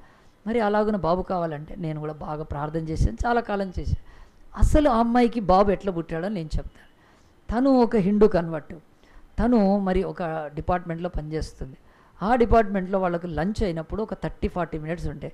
10 మినిట్స్లో అట్లా లంచ్ కంప్లీట్ చేసుకొని 1 కాదు 2 కాదు ఒక 3-4 అంతస్తులు పైకి వెళ్ళి 8వ నెల గర్భంతో ఉన్న వెళ్ళి ప్రార్థన చేస్తుందండి. చేసింది చెప్పంగా నాకు అర్థమైంది అసలు ఎందుకు ఇంత భారం వీళ్ళకి అంటే. మరి ప్రేయర్ పార్ట్నర్స్ అనేది చాలా గొప్పదండి మన బ్రతుకుల్లో. ప్రేయర్ పార్ట్నర్ ఆ ఆఫీసులో వాళ్ళు ఏం చేస్తారంటే ప్రతి మధ్యాహ్నం తినే టైంకి కూడా వాళ్ళు ఏం చేస్తారంటే కొంచెం టైం దీనికి యూజ్ చేసుకొని ఫుడ్కి, మిగతా టైంలో ప్రార్థన చేస్తారండి. అలాగున చేసిన తర్వాత నిజంగా మొన్న అమ్మాయి పేరు మిసెస్ గిరిజా ఉపేందర్ అండి. మన చర్చిలో ఉపేందర్ వైఫ్. ఆ తర్వాత ఇప్పుడు ఈ పాంప్లెంట్ చేసాం కదండి, ఈ డిటిపి వర్క్ అంతా చేస్తాడు. మరి ఆ యొక్క గిరిజాకు ఉపేందర్కి దేవుడు బాబునిచ్చాడు, చక్కటి బాబునిచ్చాడు. ఇది ఎట్లా జరుగుతుందనంటే ఎవరో ఒక దగ్గర ప్రేయర్ పార్ట్నర్స్గా ఉండాలి. మరి అలాంటి ప్రేయర్ పార్ట్నర్స్గా ఉండడానికి దేవుడు పిలుపునిస్తాడు. ఎవరో కాదు, ఒకసారి విజయనిర్మల సిస్టర్ నిలబడిన సిస్టర్, ఈ సిస్టర్ మరి ఆ యొక్క ఆంధ్రప్రదేశ్ పబ్లిక్ సర్వీస్ కమిషన్లో చేస్తుందండి. వాళ్ళ యొక్క మెయిన్ చైర్మన్కి లేకపోతే వాళ్లకు పిఏ కూడా. రండి సిస్టర్ ముందుకు రండి. నేను చెప్తున్నాను ఈరోజు మెసేజు, మీరు మంచిగా వినండి. మధ్యాహ్నం లంచ్ చేసే టైంలో వాళ్ళకు ప్రార్థనకు టైం ఉందండి. వాళ్ళకి అందరు గవర్నమెంట్ ఎంప్లాయీస్, ప్రైవేట్ ఎంప్లాయీస్ కాదండి. ప్రైవేట్ ఎంప్లాయీస్ అంటే ఈరోజు ఉంటుంది, తర్వాత ఊడిపోతాయి అవి. ఆ ప్రైవేట్ ఎంప్లాయీస్కి ఏం పెద్ద శాలరీ కూడా. రండి సిస్టర్. దేవుడు అంటే మరి సిస్టర్కి ఎందుకు ఇచ్చాడండి దేవుడు ఆ భారం? ఎన్నో సంవత్సరాల నుంచి చేస్తుంది. మన చర్చికి రాకముందే కాదు, నేనేదో చెప్పానని కాదు. ప్రతి లంచ్ రోజు వెళ్ళి దేవుని యొక్క సన్నిధిలో మరి ఆమె ఏం చేస్తుంది అంటే ప్రార్థన చేస్తుంది వెళ్ళి. ఏం ప్రార్థన చేస్తుందంటే ఆ టైంని సద్వినియోగపరుచుకుంటుందండి. ఒకసారి తీయండి, ఒకసారి సిస్టర్ ఫోటో తీయండి. నేను చెప్తున్నాను, మరి దేవుని యొక్క సన్నిధిలో మనమందరం దేవుని బిడ్డలం అయితే దేవుడు మన మధ్యలో మోడల్స్గా పెట్టాడు. మనం అంటాం పేతురు, ఆ తర్వాత పౌలు, శీలలు జైల్లో ప్రార్థన చేశారు కొట్టినాక. మరి వీళ్ళకి ఆఫీసులో ప్రార్థన చేస్తున్నారండి. మరి చేస్తున్నామా మనం ఒక్కసారైనా? ఈరోజు ఒక్క ప్రేయర్ పార్ట్నర్ అయినా మనకు ఉన్నారా? ఆలోచించాలండి. నేను చెప్తున్నాను, ఒకసారి గట్టిగా చెప్పండి కొడదాం సిస్టర్ గురించి. తనకు మంచి గవర్నమెంట్, కూర్చోండి సిస్టర్, తనకు మంచి గవర్నమెంట్ జాబ్ ఉన్నాక కూడా మరి మధ్యాహ్నం అంటే ఒకటి తను నమ్ముతుంది ఏంటంటే ప్రార్థనకు మించింది ఇంకేమీ లేదండి. మన బ్రతుకులో గుర్తుపెట్టుకోండి, ఈరోజు గిరిజాకి ఒక కుమారుడు పుట్టాడంటే సరే మనందరము పక్కన పెట్టండి, తన బ్రతుకులో ఒక చర్చ్ కొరకు, కొంతమంది అన్యుల కొరకు ప్రార్థించడానికి 8 నెలలు 9 నెలలు గర్భము కడుపులో ఉన్నప్పుడు పైకి ఎక్కి మరి ఇక్కడ కూడా మెట్లెక్కి వస్తుందండి.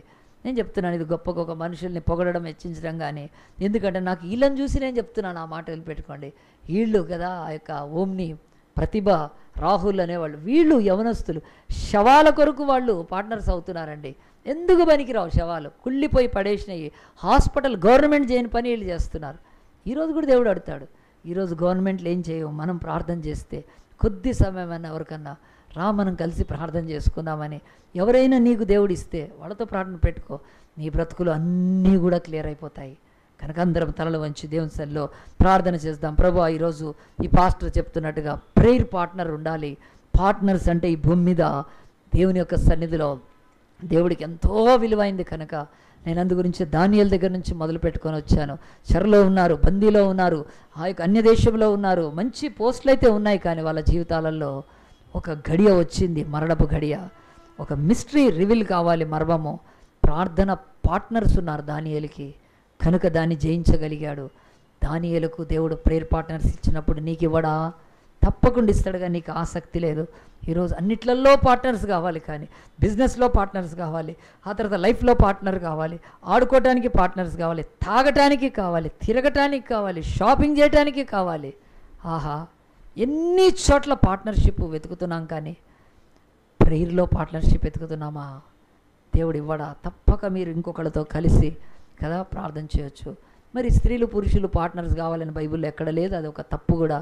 స్త్రీలు పార్ట్నర్స్ కావచ్చు, పురుషులు, కానీ పురుషులు స్త్రీలు కొంతమంది కలిసి భార్యాభర్తలైనా పిల్లలైనా కానీ పెద్దోళ్ళ సమక్షంలో ఒక ప్రేయర్ పార్ట్నర్గా చేరి పార్ట్నర్స్గా ఎంత గొప్ప కార్యాలు జరుగుతాయి. ఈ ప్రపంచాన్ని కదిలించింది ఈరోజు భూమి మీద ఈ ప్రేయర్ పార్ట్నర్స్ అండి.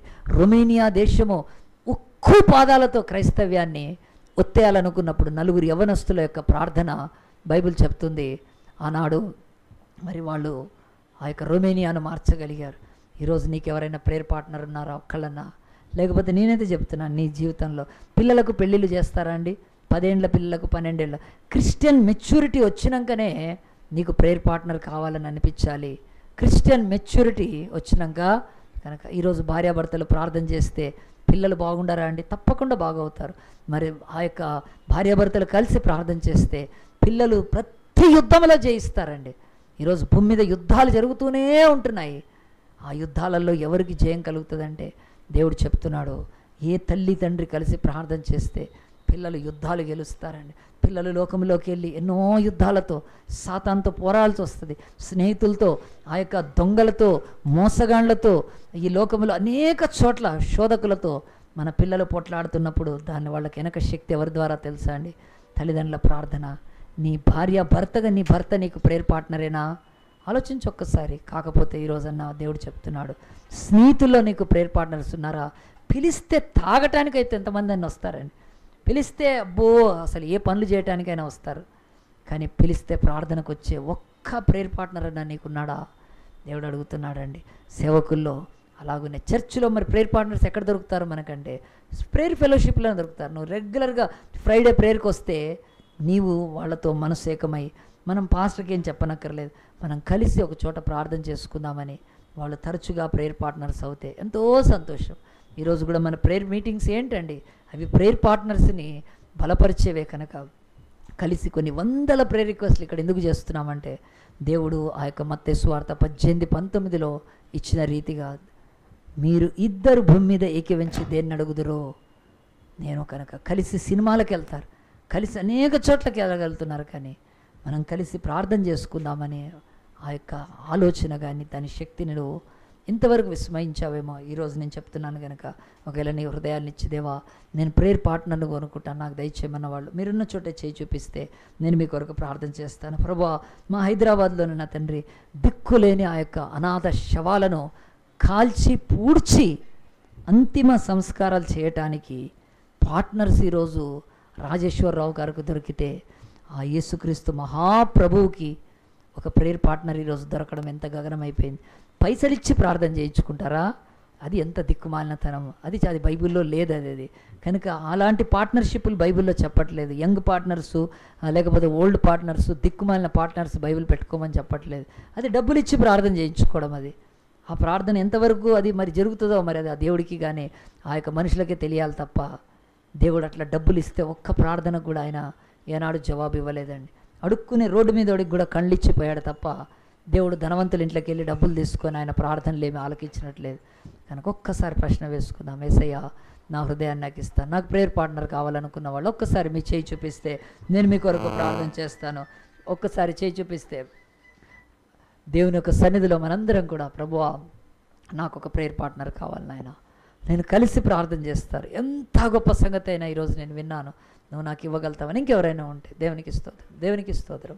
చేతులు దించి వేద్దాం, ప్రార్థన చేసుకుందాం. మహోన్నతుడా, పరిశుద్ధుడా, కృపామయుడా, మరొకసారి దినము నా తండ్రి నాయన, మేము నా తండ్రి ఎన్నో నా తండ్రి లోకంలో పార్ట్నర్షిప్స్ కొరకు ఎదురు చూస్తుంటాం, కానీ మా బ్రతుకులు అసలు సిసలైంది నాయన. మెచ్యూర్డ్ క్రిస్టియన్ నా తండ్రి, ఆ బిడ్డకు నాయన తండ్రి పార్ట్నర్ ప్రేయర్లో ఉండాలి కనుక ప్రభా, చిన్నపిల్లలు 10-15 ఏళ్లకు పెళ్లి చేయడం ఎంత తప్పో, అలాగనే గ్రోత్ లేని క్రిస్టియన్స్ కూడా ప్రభా, మెచ్యూరిటీ లేని క్రిస్టియన్స్కి నాయన, పరిపక్వత లేని క్రిస్టియన్స్ కూడా ప్రేయర్ నాయన పార్ట్నర్స్ లేకపోతే నువ్వేమనుకో, కానీ పరిపక్వతలోకి వస్తే ప్రభా, యుక్త వయసులోకి వచ్చిన అబ్బాయికి నేను అమ్మాయిని, అమ్మాయికి అబ్బాయిని చూసి ఎలాగున పెళ్లి చేసి భాగస్వాములు చేస్తున్నారో, స్పిరిచువల్ రిలీంలో కూడా అది నిజం ప్రభా నాయన. కనుక నాయన, ఈ చర్చిలో ఎవరైతే చేతులు ఎత్తారో వారందరికీ మీరు ప్రేయర్ పార్ట్నర్స్ ఇచ్చిన వారు కలిసి ప్రార్థన చేయడం ద్వారా మర్మాలు బయలుపడతాయి నాయన. కలిసి ప్రార్థన చేయడం ద్వారా పరిశుద్ధాత్మకు మరింపబడుతుంది. కలిసి ప్రార్థన చేయడం ద్వారా అనేకులు చెరలో ఉన్నవారు బయటకు వస్తారు. కనుక అలాగున చేసే బిడ్డలకి వీళ్ళని తయారు చేసుకొని నీ నామానికి గొప్ప మహిమ తెచ్చుకోమని, విధమైన వాక్యం ప్రతి హృదయంలో మీరు ఫలింప చేయమని ఈ కొద్ది మనవులను ప్రార్థనలను మా ప్రభు మా రక్షకుడైన యేసుక్రీస్తు దివ్యమైన నామాన్ని బట్టి అడిగి వేడుకొని ప్రార్థిస్తున్నాము తండ్రి.